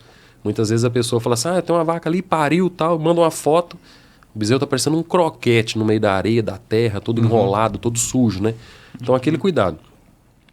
Aí entra em si o trabalho de parto, né, da vaca. Aí nós temos que começar a prestar atenção nas evoluções desse parto como um todo, olhar para as fases do parto, né? A primeira fase é que a gente não vê, né, que é ligamento, relaxamento dos ligamentos ali da pelve. A segunda parte, o segundo estágio do parto é o que a gente consegue ver, que é a contração. Então, quando você chega e vê uma vaca contraindo em trabalho de parto, ela já está no segundo estágio do parto, né? O terceiro em si, ali do segundo para o terceiro, é o parto em si e depois a expulsão dos anexos fetais, né? É o parto em si. Naquele momento ali da bezerra, tanto para a vaca quanto a bezerra, aquele momento já é crucial. Ou seja, eu tenho que estar num ambiente limpo. Quanto mais limpo for o ambiente, melhor para a bezerra e melhor para a vaca. Então, nós fizemos um levantamento onde a gente olhou uma bezerra que nascia, né, uma cama de fristol, né, cama de fristol, porém a limpeza desse fristol era com água de reuso e baia de parição com feno, ok? A vaca que entrava em trabalho de parto na cama de fristol e por acaso o bezerro nascia literalmente naquele chão ali, a bezerra tinha mais doenças. A bezerra tinha mais doenças, tá? Diarreia e pneumonia. As vacas no pós-parto tinham menos doenças. Metrite, retenção de placenta, ok? As vacas que iam para a baia de parição, as bezerras que nasciam no ambiente da baia de parição de feno, que era mais limpo, as bezerras tinham menos doenças, menos diarreia, menos pneumonia. As vacas tinham mais doenças, mais metrite, mais retenção. Caramba, o que está acontecendo com isso aqui? Né? O que aconteceu que é o gargalo do negócio, que nós começamos a reparar, era qual era o momento ideal de deslocar a vaca que estava em trabalho de parto no fristol para a baia de parição. O que acontecia? Quando a pessoa que estava ali, né, o colaborador que estava trabalhando, que via a vaca parindo e ele queria deslocar a vaca a qualquer momento já para a baia de parição, essa vaca chegava na baia de parição e ela não reconhecia o ambiente. Porque o animal, né, por mais que o bovino leiteiro é totalmente domesticado, vamos dizer, ele ainda tem um instinto lá de trás. Então as baias de parição eram abertas, né, o animal chegava ali, ele olhava, ele demorava a evoluir aquele parto. E muitas vezes tinha que intervir no parto. E ao intervir no parto, manipulava, aumentava a questão de retenção de placenta, metrite. A bezerra nascia num ambiente limpo. Então nós passamos a criar algumas rotinas, né, onde os animais que entravam em trabalho de parto na cama do fristol e evoluía perfeito, deixa parir lá. Só que nós começamos a colocar uma maravilha limpa atrás para que a bezerra caísse num ambiente extremamente limpo, né? A vaca que levantava com os cascos já de fora, né, já com os cascos de fora, esse era o momento de deslocar a vaca para a baia de parto. E nós passamos a fechar as baias de parto. Então a recomendação nossa hoje é feche com os tapumes de madeira as baias de parto, porque você dá privacidade para a vaca. Você pegar uma vaca Nelore lá no meio do pasto, ela vai atrás de uma capoeira, lá atrás de um... Sim. Ela vai se esconder, inclusive esconde o bezerro. Se o peão não for bom, ele não acha nem o bezerro no outro dia, né? Então as nossas recomendações é feche as baias de parto, dê privacidade para as vacas. E aí ela evolui o parto, automaticamente tem menos manipulação, tem menos doença. Então ali já começa. A bezerra dentro do útero ela está totalmente estéril, né? E na passagem do canal do parto, ela já começa a receber várias cargas aí microbianas, várias coisas de contaminação, coisas boas que vão ajudar na colonização, vamos dizer, gastrointestinal, né? Por exemplo, ali na vulva da vaca tem até moraxela, né? Que causa ceratoconjuntivite. O que com a moraxela tá fazendo ali, né? Então, assim, a natureza é perfeita, né? Tem um trabalho, o Rodrigo Bicalho costuma comentar muito isso, tem um trabalho humano, né? Esse trabalho não foi feito aí de microbioma, não foi feito em bezerras, né? Eu, pelo menos, não tenho essa informação, tá? Mas em humano, mostrando que o humano que nasceu de uma cesárea ou que nasceu de parto normal, a colonização intestinal de quem nasceu de parto normal é diferente de quem nasceu de cesárea. Só pelo fato de não ter passado ali no trato, né? Né? Uterino, vaginal, vamos dizer assim, tá? Então na bezerra também acredito que tenha essa diferença. E aí, lembre-se que aquele animal está estéril e a hora que ele cai, ele começa a receber uma carga microbiana de todas as formas, nariz, boca e umbigo. Né? Então nós temos que intervir rapidamente já, principalmente com cura de umbigo, né? Claro, os cuidados do neonato, limpeza, desobstrução de via aérea, uma coisa que eu indico bastante é a secagem desse animal de maneira geral, né? Para esse animal não perder o que ele tem de reserva, vamos dizer, para se aquecer, porque o animal já nasce, ele já começa a querer se aquecer, ele começa a tremer, ele está gastando energia, né? Coisa que ele pode guardar para um futuro desafio vindo de uma outra doença. Então queima de umbigo, né? Logo ali no início, a desobstrução de via aérea, aquecer esse animal. Eu gosto muito de pó secante de suíno, tá? Para passar nesse animal. E aí imediatamente, né, assim que possível, já ordenha essa vaca, testa a questão do colostro, né, e fornece esse colostro, principalmente aí, de preferência, o colostro estiver dentro das condições, né, a fresco. E aí nós olhamos para 3 coisas, né, agora. Agora nós olhamos para tempo, né, então quanto tempo eu estou demorando ou não para fornecer esse colostro para essa bezerra após o parto, volume, né, qual o volume que eu estou usando para essa bezerra e qualidade do colostro, né. Então, assim, não entrando diretamente nos parâmetros, mas nós temos que olhar para esses parâmetros. Por quê?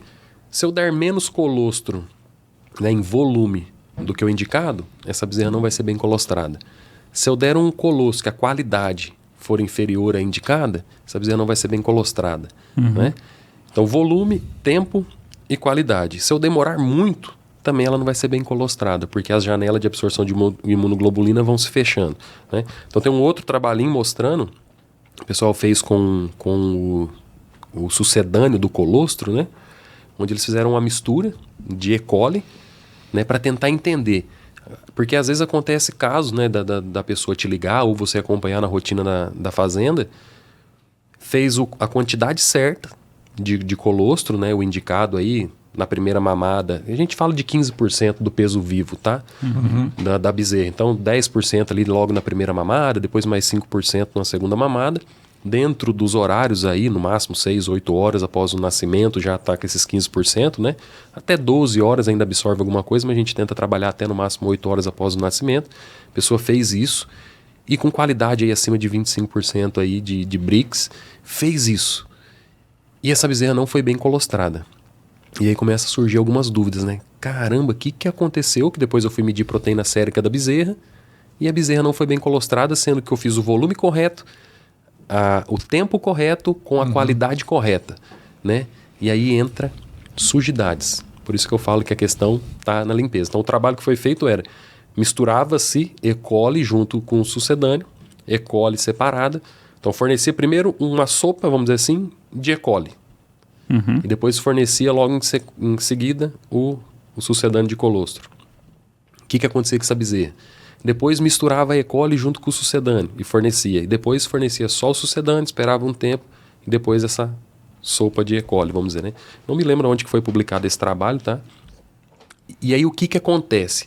Principalmente a E. coli, quando ela entra rápido, ela consegue chegar lá nas janelas de absorção de imunoglobulina antes das próprias imunoglobulinas. E ela vai fechando, vamos dizer, essas janelas. Então, quando a imunoglobulina chega lá, não tem onde ela se ligar. Né? Porque essa ligação, teoricamente, já foi feita.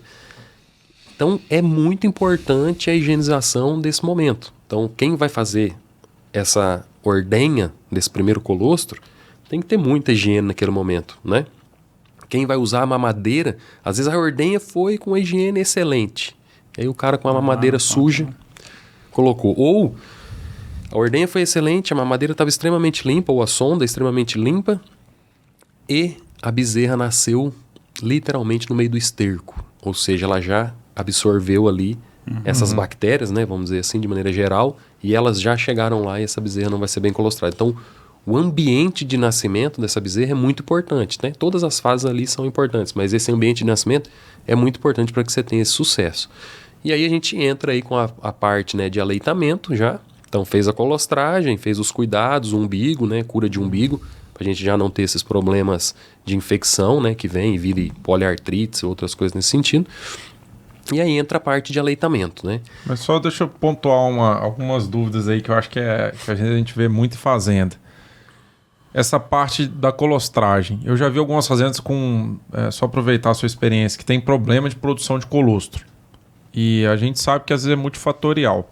Uma das que eu acompanhei foi uma fazenda que levou o gado para o cross ventilation, só que as vacas no pré-parto ficavam junto com as vacas de lactação. E aí começou a produzir muito menos leite, colostro, perdão. E aí foram descobrir, era fotoperíodo.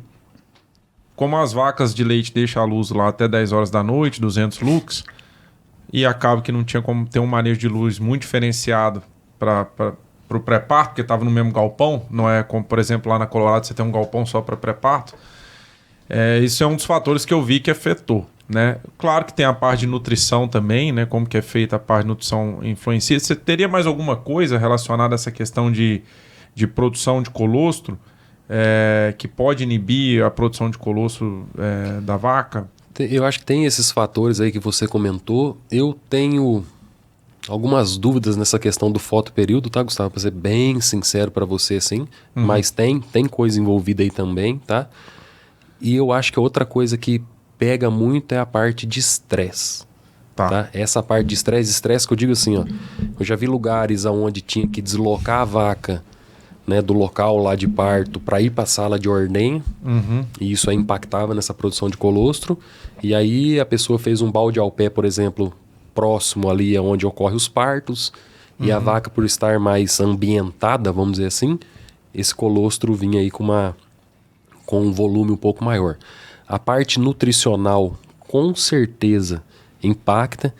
E aí entra numa outra parte que muitas vezes, né, entra naquela questão do acelerar que o William comentou. Às vezes a gente quer dar uma despertinha, né, e falar assim, nossa, vamos voltar na conta que eu fiz. Eu empreei a vaca com 60 de DEL, com 220 de gestação, ela está com 280 de DEL. Nós sabemos que uma lactação é 305 ou 365. Aí o que a pessoa faz?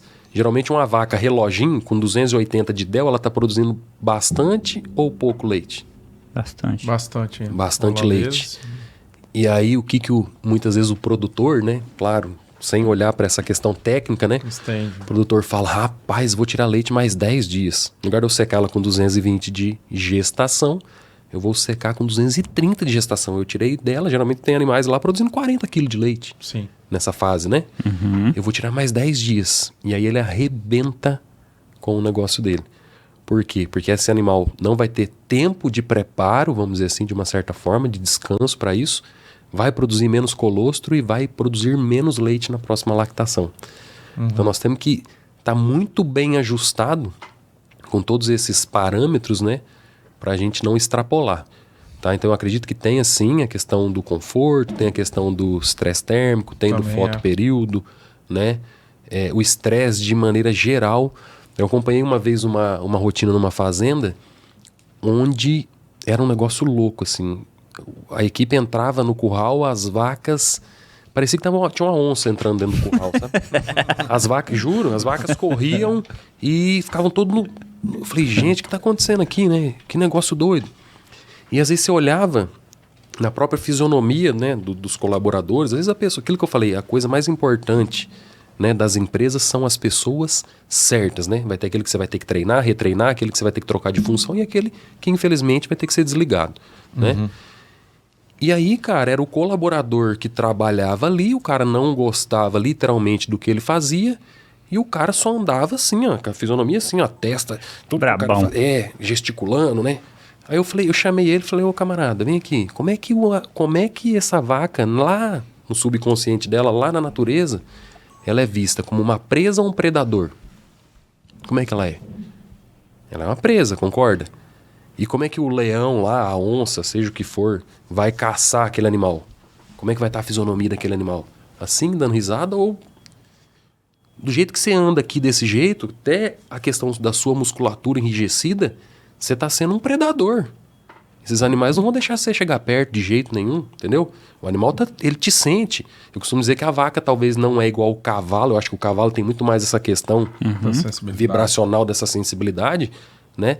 Mas a vaca também tem. Eu falei, cara, nós precisamos mudar essa postura. Esse cara aqui dentro, aí colocou o cara para trabalhar com máquina. E ó, ótimo, perfeito, fazendo serviço com máquina, gesticulando, tal, beleza, a máquina tá lá, né? A máquina é funcional, né? Vamos dizer, tá lá. Mas dentro do pré-parto entrou um outro cara. Eu falei, quem que é um senhor mais calmo que tiver aí na fazenda? Tinha um jardineiro. Leva ele. O cara cuida de planta, cara. Ali, tranquilo, né?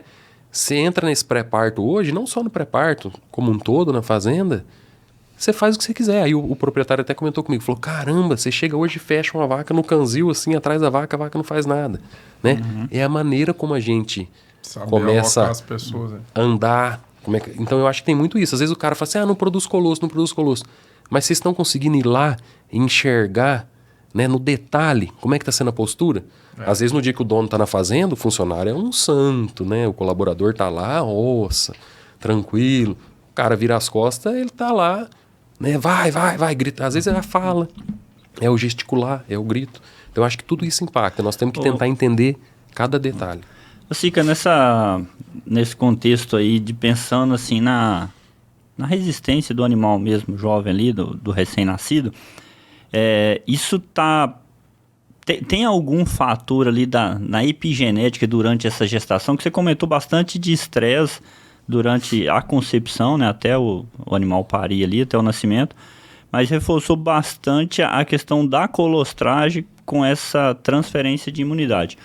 A minha dúvida é o seguinte, toda essa resistência da bezerra recém-nascida, de fato ela está relacionada com essa colostragem bem feita, no tempo, na quantidade e na qualidade, ou tem algum fator durante a gestação que porventura assim, um estresse que a mãe passou, refletiu alguma coisa lá na interação, vamos dizer assim, estresse com genética trabalhando junto assim, ali? William, eu não sei te dizer, tá?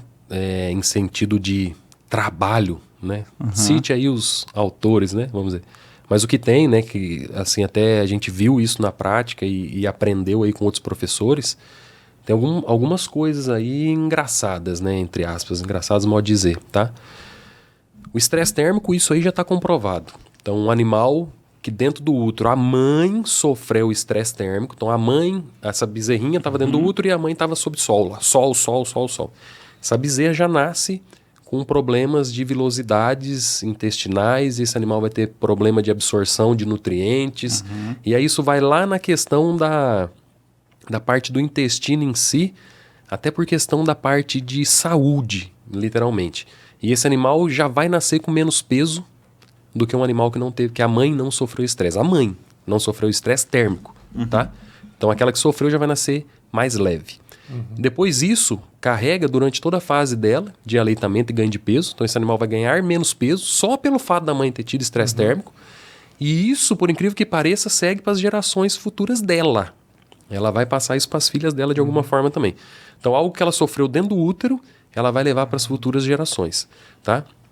Tem um outro ponto, e aí eu sei que depois o nego vai puxar a minha orelha e falar, pô, Sica, não sei o quê, que é bezerros de FIV. Tá? Então, assim, o que eu vou falar para vocês é a minha realidade, tá? Com gado holandês, pelo amor de Deus, tá? Adoro, assim, a técnica da FIV, acredito na técnica da FIV como multiplicação de animais, né? Então, eu até costumo brincar.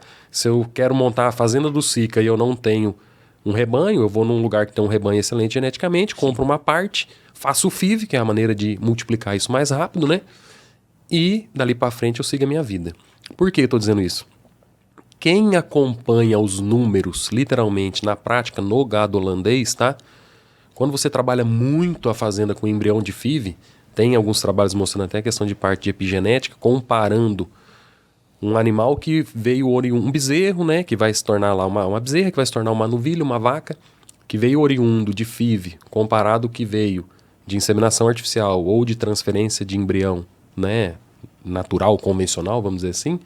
O animal vindo de FIV, ele dá menos leite na primeira lactação. Nas lactações, de maneira geral, tá? Ele produz menos leite. E a hora que a gente começa a olhar, porque lembra que dentro da fazenda de leite, né, no caso da maioria das fazendas de gado holandês, que não usam receptoras de corte para gerar esses embriões de FIV, quando tem receptoras de corte, a conversa muda.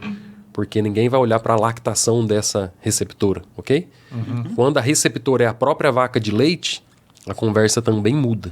Porque essa própria receptora passa a te dar um pouco mais de problema, tá? Então, assim, tem até um outro colega, né, que tá levantando esses dados. Quando eles começaram, eu falei, cara, olha para isso, mas olha com carinho. Porque, assim, as experiências que eu tive não foram experiências, e não só em um lugar, tá? Em 2, 3 lugares, isso. Olhando número, olhando dados. Porque uma coisa é você falar no achismo, vamos dizer, né? Mas quando você olha, fala assim, ó, por exemplo, olha a retenção de placenta dos animais que vieram de inseminação e de TE comparado com os de FIV. Olha a metrite, tá? Olhe descarte ou saída de vaca até os 60 dias de lactação. E olhe saúde das bezerras também, de maneira geral. Então, às vezes, você tem, vindo ali do FIV, às vezes você tem o melhor percentil genético. Aquele animal é o animal que tem o melhor percentil genético. Mas por algum motivo, talvez por ele não ter sido gerado dentro de um útero, né? E a fisiologia aí, o que você falou da gestação é perfeita, né? E ele inicialmente ele não foi feito dentro do útero, concorda? Ele foi feito lá numa placa. Talvez aquilo ali tenha alguma coisa no próprio meio, não sei dizer, que leve isso para frente e ele carrega isso com ele. Então talvez não sei se é a colostragem que não absorve, porque tinha alguma coisa vindo desse... Nos números em si, daquilo que eu acompanhei, tem esse outro colega que até recente nós tivemos num evento aí de reprodução, e ele apresentou os dados, assim, ele começou a ficar desesperado, porque os índices da fazenda, de uma certa forma, né? Eu não tinha problema de retenção de placenta, comecei... Não que isso é um problema crônico, tá? O pessoal da FIV vai me matar aqui e falar, o Ciclo tá difamando a FIV. Não, eu tô dizendo na prática o que nós vimos. Realidade. A realidade. Eu acho que assim, é uma técnica excelente, funciona, vários colegas trabalham com isso, mas eu acho que nós temos que olhar um pouco, porque assim, esse animal tem que voltar na lactação, esse animal tem que emprenhar de novo, né? Sim. E aí esse colega mesmo, quando ele começou, eu falei, cara, vai com carinho, olha pros números, né? E aí o dono da fazenda começou a cobrar ele porque os índices da fazenda começou a piorar. Entendeu? As vacas começaram a produzir um pouco menos de leite. Começaram a ter, lógico, né? Tem retenção, tem metrite. Tem isso que ela vai produzir menos leite, né? E aí ele começou a olhar e começou a separar. Vou ver quem que gestou FIV e quem que gestou de inseminação normal. E bateu muito próximo daquilo que a gente já tinha visto lá atrás também. Entendeu? Então assim, eu não sei te dizer o que teria nisso, mas... Estresse térmico causa isso, aparentemente esses bezerros vindo de FIV têm algumas dificuldades, vamos dizer nisso. Tem várias fazendas aí que só trabalham com FIV e produzem leite, e grandes fazendas e tal. Mas será que se tivesse umas de IA e de TE com o grupo controle, será que eles não poderiam estar tirando mais leite? Isso é minha dúvida, tá? Isso é minha dúvida. Pessoal da FIV aí, ó, um abraço, tamo junto, tá? Pelo amor de Deus. Tô dizendo a minha realidade. Eu evangelizo. Não, mas é verdade, do que nós vimos a campo, tá? Do que nós vimos a campo. E até então, você hoje, precisaria de um trabalho gigantesco pra você mostrar gigantesco para mostrar. Tem um trabalho americano aí de epigenética que mostra algumas coisas nesse sentido. Eu não tenho esses dados, pelo amor de Deus, foi coisa que nós vimos a campo, né? Sim. No dia a dia, olhando esses números, olha, esses animais aqui, aconteceu isso, esses animais aqui, né? Nesse sentido. Então, eu acredito que tem sim essa questão vindo dos bezerros de FIV que precisa ser estudado e talvez aí seja... Eu sei que o pessoal tem trabalhado com outros meios, né? Quem sou eu para dizer coisa de FIV em relação a meio? Tô dizendo do que eu vi na prática, que eu acho que pode ter um gancho nisso aí que você falou. Entendi. Dando, acho que sequência, só lá naquela cronologia, que você ia começar a falar do aleitamento, eu acho que assim, tem umas fases aí que a gente tem que... Você com sua experiência, eu acho que vai conseguir colocar muito bem. Tem essa fase ali, inicial ali, que tá muita diarreia, que é um problema assim que a gente vê nos primeiros 15, 20 dias ali da bezerra. E o pós-desmame. Mas aí, pode colocar isso aí dentro da sua abordagem, só para te lembrar aí. Quando a gente inicia aí a fase do aleitamento, né? E aí, de novo, eu gosto, lógico, tem a linha que eu gosto de trabalhar, mas explico isso para os produtores de maneira geral, né? Primeiro é o que você vai fornecer para esse bezerro, tá? É leite vindo de vaca lá, é o mesmo leite que você vende, é sucedâneo, é leite que vem de hospital, pasteurizado ou não. Então eu acho que tem essas questões aí que a gente precisa fazer alguns ajustes, né? E aí você me fala assim, qual que é o melhor? Eu tento olhar para aquilo que se adapta dentro da rotina do produtor, tá? Eu não vou trabalhar naquela coisa, não, tem que ser isso. Claro que eu vou falar, olha, essa possibilidade aqui talvez vai te ajudar nisso, porém você está deixando de ganhar daquele outro lado, enfim. Mas é olhar para uma questão dessa, mas eu acho que o que é mais importante nessa fase de aleitamento é você fazer, lógico, uma dieta líquida aí, né? Entender que a bezerra praticamente aí, né? A holandesa, claro, né? Até os quase 40 dias de vida ali, ela é praticamente dependente de leite, tá? Então, assim, nós temos que olhar para uma dieta líquida que atenda às necessidades desse animal, tá? Então, em parte de concentração de sólidos, em volume. Eu gosto muito de trabalhar com a dieta de 7 litros, 2 mamadas, 3,5 litros, 3,5 litros a 14% de sólidos. Eu acho que de todas as coisas aí que eu vi, num rebanho holandês que vai ter em média um nascimento de peso ali de 40 a 42 quilos de peso médio ao nascer, tá? Eu acho que é uma dieta que se encaixa muito bem. Então, inicialmente você entra com colostro, depois você vem com leite de transição. Eu gosto ainda de levar esse leite de transição acrescentando um sucedâneo aí de colostro em pó mais uns dias para a gente ajudar na questão de saúde aí intestinal. Depois entra no aleitamento em si, dentro de cada realidade. Se a gente puder trabalhar com essa questão de correção para 14 de sólidos, eu acho que fica bem encaixado nesse grupo de bezerros, tá? Ah, mas aqui eu consigo trabalhar com leite de vaca bom. Ótimo, esse acho que é um dos melhores dos cenários, tá? Com leite de vaca vindo lá do laticínio, do tanque, pasteuriza e fornece. Eu acho que esse é o melhor cenário. Corrige ele para 14 de sólidos, né? Hoje tem vários produtos aí no mercado, né? Para corrigir. Pode ser o próprio sucedâneo ou tem produto específico para fazer essa correção. Ajusta esses sólidos, geralmente esse leite vai dar ali 11, 11,5, no máximo 12 de sólidos, você corrige a dieta para 14, tá? E aí entra com esse aleitamento, né? E aí esse animal vai chegar mais ali próximo à fase do desmame, né? Antes de chegar na fase do desmame, entra a questão que você falou das diarreias, né? E muitas vezes a gente fala assim, ah, é o leite que tá dando diarreia. Leite não dá diarreia. Pelo amor de Deus, quem causa diarreia é criptosporídeo, é rotavírus, é coronavírus, né? Bactérias, enfim, tá? Então muitas vezes a pessoa ali né, até hoje ainda a gente acaba vendo algumas coisas nesse sentido, a bezerra tá com diarreia e o cara tira o leite. Pelo amor de Deus, né, gente? Vamos manter esse leite, não tira o leite não vai causar diarreia, tá? Esse animal tá com diarreia por algum patógeno, tá? Então tem trabalhos aí, bezerreiro tem que ser muito bem limpo, tem que trabalhar com sanidade altíssima, tem vários produtos de desinfecção, limpeza, a gente tem que olhar isso realmente com limpeza, desinfecção, protocolos vacinais, protocolos de rotina, né? E aí, o aleitamento em si, essa fase de diarreia vai nas 2 primeiras semanas, vamos dizer, que é o gargalo, dependendo de cada fazenda, e é um agente, tem um perfil mais específico, mas o criptosporídeo eu acho que está envolvido numa boa parte dessa fase aí de diarreia, acho que quase em todas as fazendas acaba tendo um desafio com ele, né? E aí, passado essa fase da diarreia, aí você costuma olhar para outras coisas, né? Outras coisas em que sentido? Quando você começa a trabalhar com um bezerreiro um pouco mais intensivo, vamos dizer, você fecha os animais, gaiola, melhora a limpeza, tal, você diminui os índices de diarreia, porque você começa a eliminar alguns patógenos de ambiente que recontaminam as bezerras. Só que aí você aumenta os seus casos de pneumonia, né?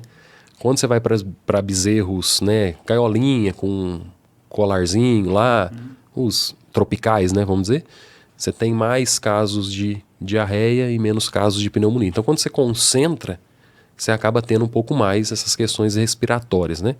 E aí vale lembrar que esses lugares mais concentrados, você precisa ter uma boa ventilação, que ventilador não é feito para resfriar a bezerra, ventilador é feito para renovação de ar de bezerreiro, tá? Cuidado com umidade em bezerreiro, quanto mais seco um bezerreiro, no meu ponto de vista, melhor. Limpeza e desinfecção, limpeza e desinfecção, limpeza de balde, limpeza de utensílio, desinfecção de balde, limpeza de mamadeira, limpeza de bico, limpeza de gaiola. O ideal era o all-in, all-out, né? Tivesse um bezerreiro onde você entra com todo mundo, a hora que desmama sai todo mundo, limpa tudo, desinfeta tudo e começa a recolocar. Todo mundo vê, né, cenário afora e no Brasil, o crescimento das fazendas, então tá todo mundo sempre fazendo um puxadinho, porque tá aumentando, melhorou a reprodução, aumentou o nascimento de bezerro, então é difícil você conseguir ter espaço nos bezerreiros para trabalhar com vazio sanitário, né, ideal, mas se puder fazer, com certeza isso vai ajudar muito, né, o vazio sanitário. E aí vem as fases respiratórias, a gente já inicia, né, nos primeiros dias de vida da bezerra, vacinas respiratórias, né, tem aí as vacinas intranasais, né, que auxilia, né, nessas questões, e entre os protocolos vacinais de cada fazenda dentro do seu desafio. E aí chega lá a próxima fase de desmame, tá? Eu gosto de trabalhar ali o início do desmame por volta dos 70 dias de vida médio, tá? Por quê? Porque entra de novo a questão, e aí, eu posso acelerar? Pode, mas qual que é o desafio que a minha bezerra vai ter pela frente, né? Eu vou começar a desmamar minha bezerra com 60 dias, e aí ela vai topar com uma tristeza parasitária daqui a pouco ali na frente. Será que ela vai ter estrutura, né? Será que ela vai ter massa muscular, vamos dizer assim, e sistema imune para aguentar aqueles desafios? Então eu gosto de olhar para um desmame inicial próximo aos 70, mínimo 65, e aí um desmame gradual, tá? Nunca um desmame abrupto. Já trabalhei também com desmame abrupto, não é legal, então eu gosto de trabalhar com desmame gradual. Por quê? Com 7 litros a 14 de sólidos, A hora que esse animal chega próximo aos 40 dias, 40 e poucos dias de vida, esse animal passa a ingerir ração, concentrado. E aí você segura esse leite, né? Tem fazendas que trabalham com 16 de sólido, né? Trabalha com 8 litros, né? Ou ad libido, mama o que quiser, né? Cada um tem uma rotina.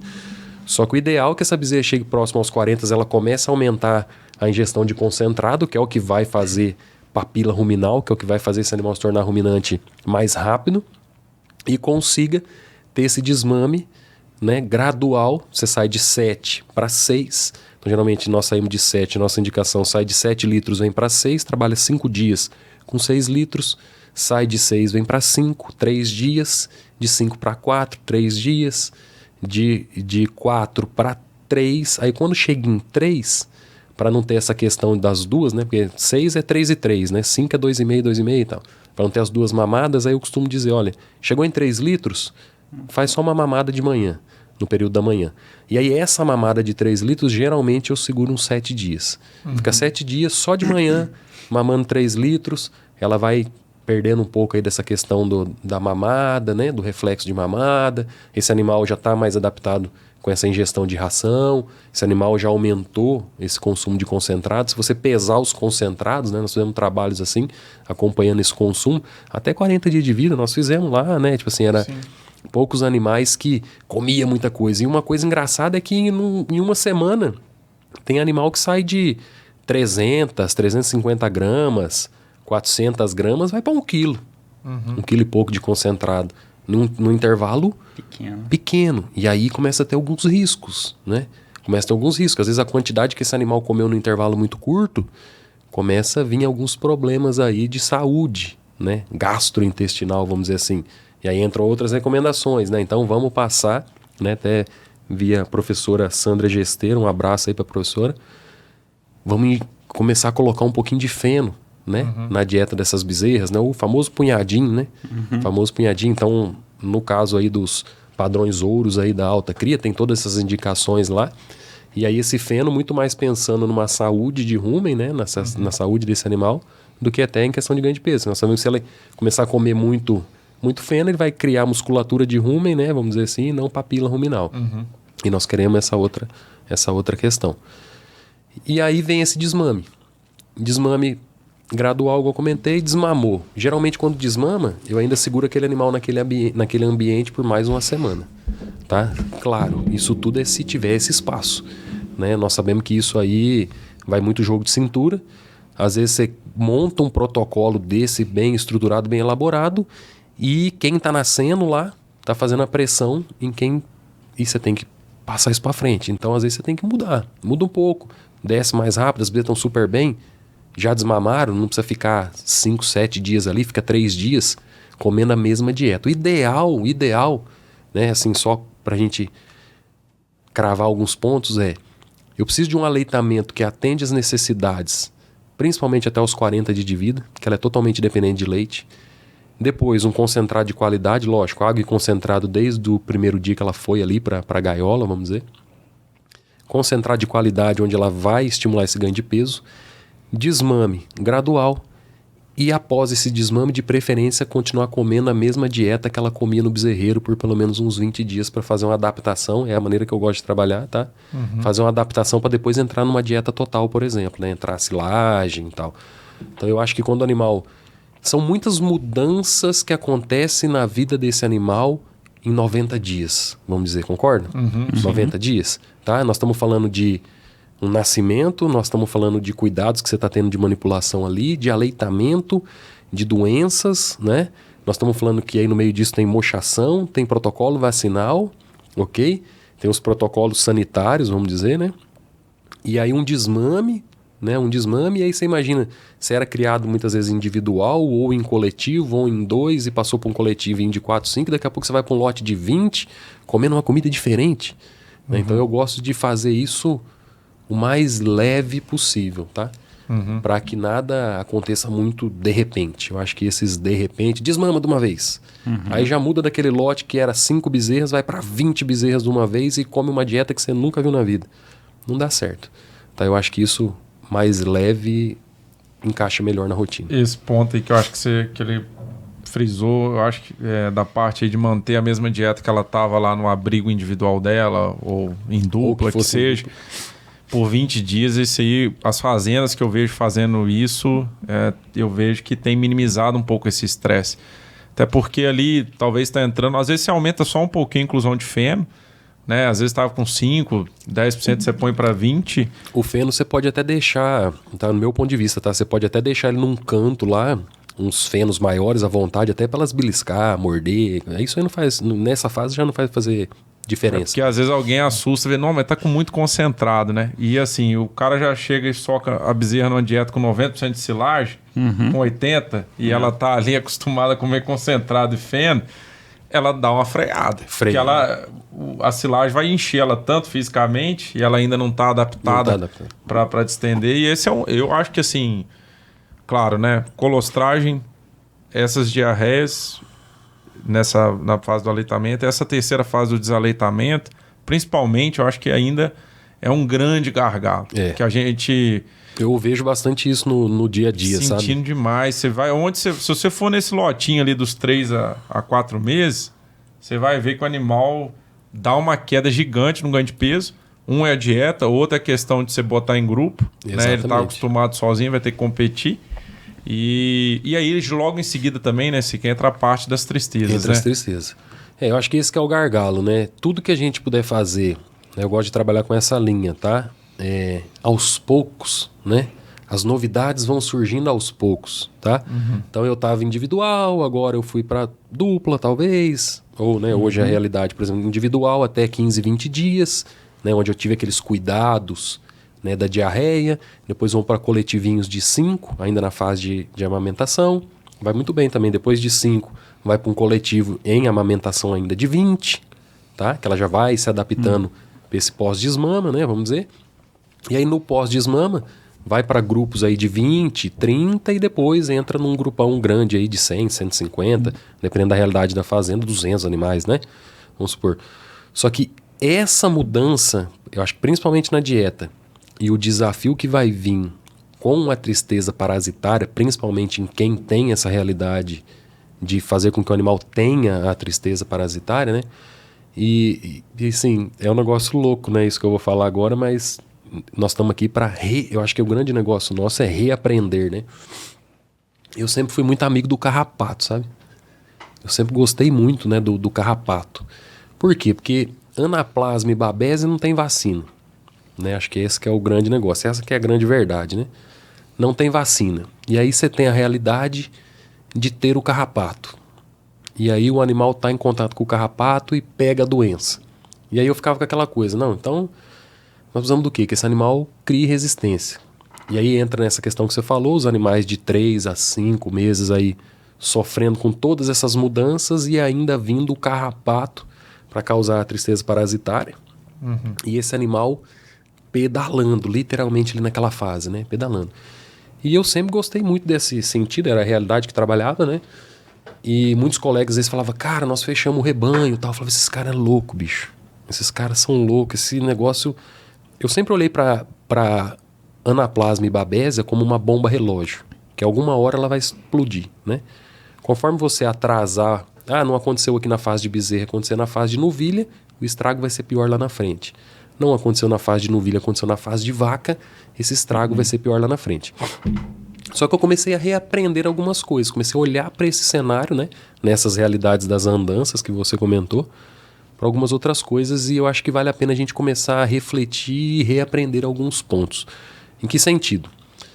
Até que ponto vale a pena eu realmente deixar meus animais expostos ao carrapato para ter a doença? Acho que esse é o primeiro ponto. Né? Será que o que eu estou perdendo, né, com a doença ali naquela fase realmente vai fazer sentido lá na frente? Vai, lógico que vai. Por que vai? Porque lá na frente eu vou vender novilhas resistentes à tristeza parasitária, né? Ok? Para outros produtores que vão colocar esses animais em contato com o carrapato. Essa é uma linha de raciocínio, ok? Ou a outra linha de raciocínio, meus animais adultos, vamos dizer que eu não venda, meus animais adultos têm resistência. Perfeito. Mas e se ela não tivesse tristeza nessa fase? Qual que seria o ganho, né? isso que nós comentamos.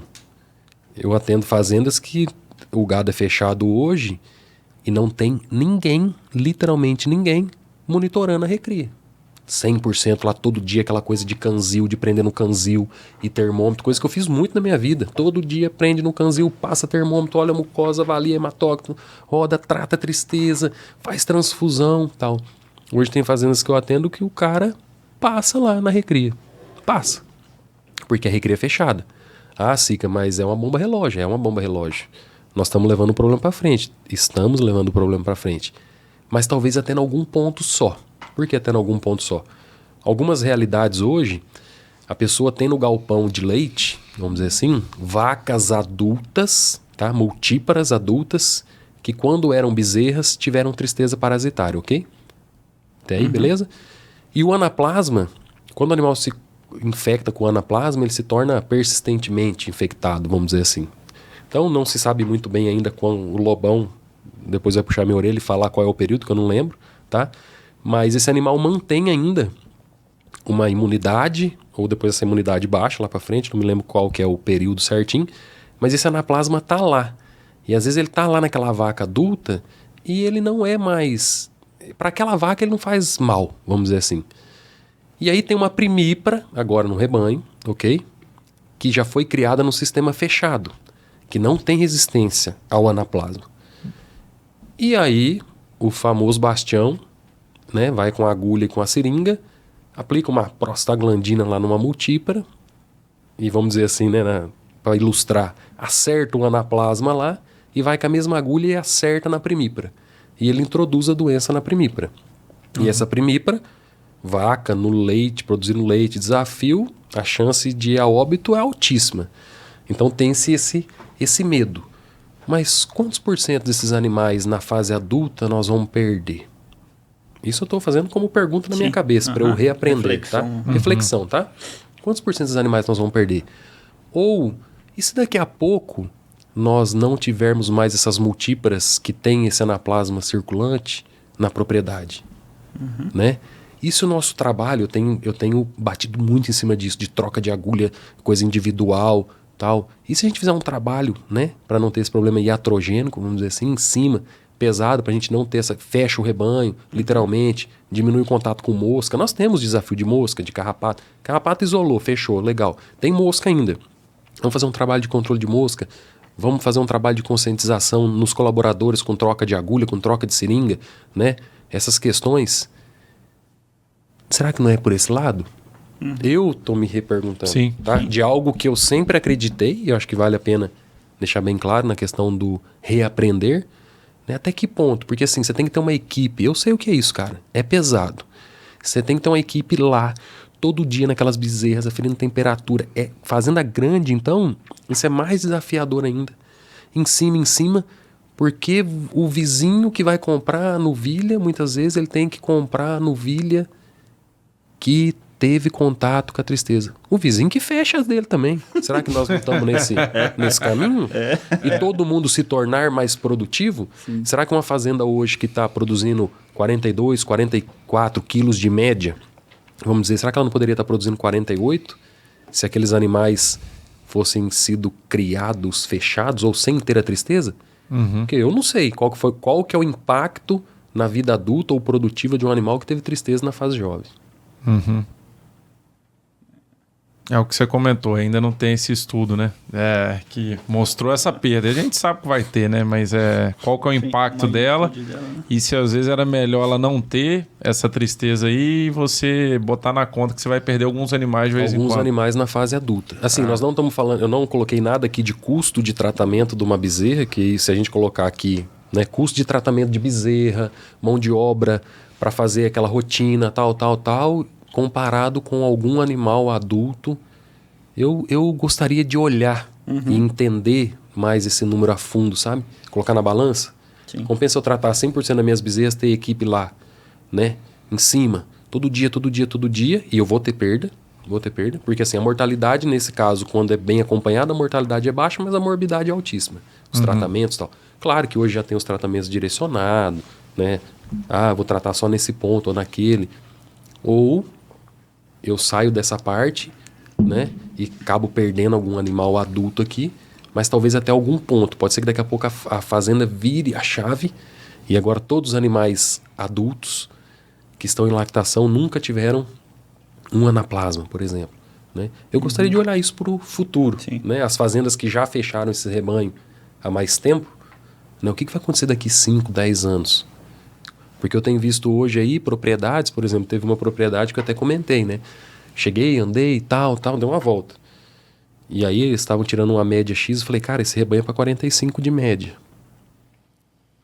Aí já me olharam assim e falaram, o que esse moleque tá falando, né? 45 de média, né? E essa fazenda, anteontem, bateu 50 de média. Entendeu? 48, 49 tá todo dia, né? Pontual bateu 50. E era um rebanho que acho que talvez no máximo bateu 42, alguma coisa nesse sentido. Né? Claro que tem várias coisas. Mas será que essas que já tiram esse leite, se não tivesse... Estou falando dessa tristeza, mas tem outros fatores aí também, né? Outras doenças, outros fatores, alimentação, né? Se a gente partir para o lado de silagem, imagina. Sim. Né? Se a gente fosse trabalhar com silagem, com um amido só dos sonhos, né?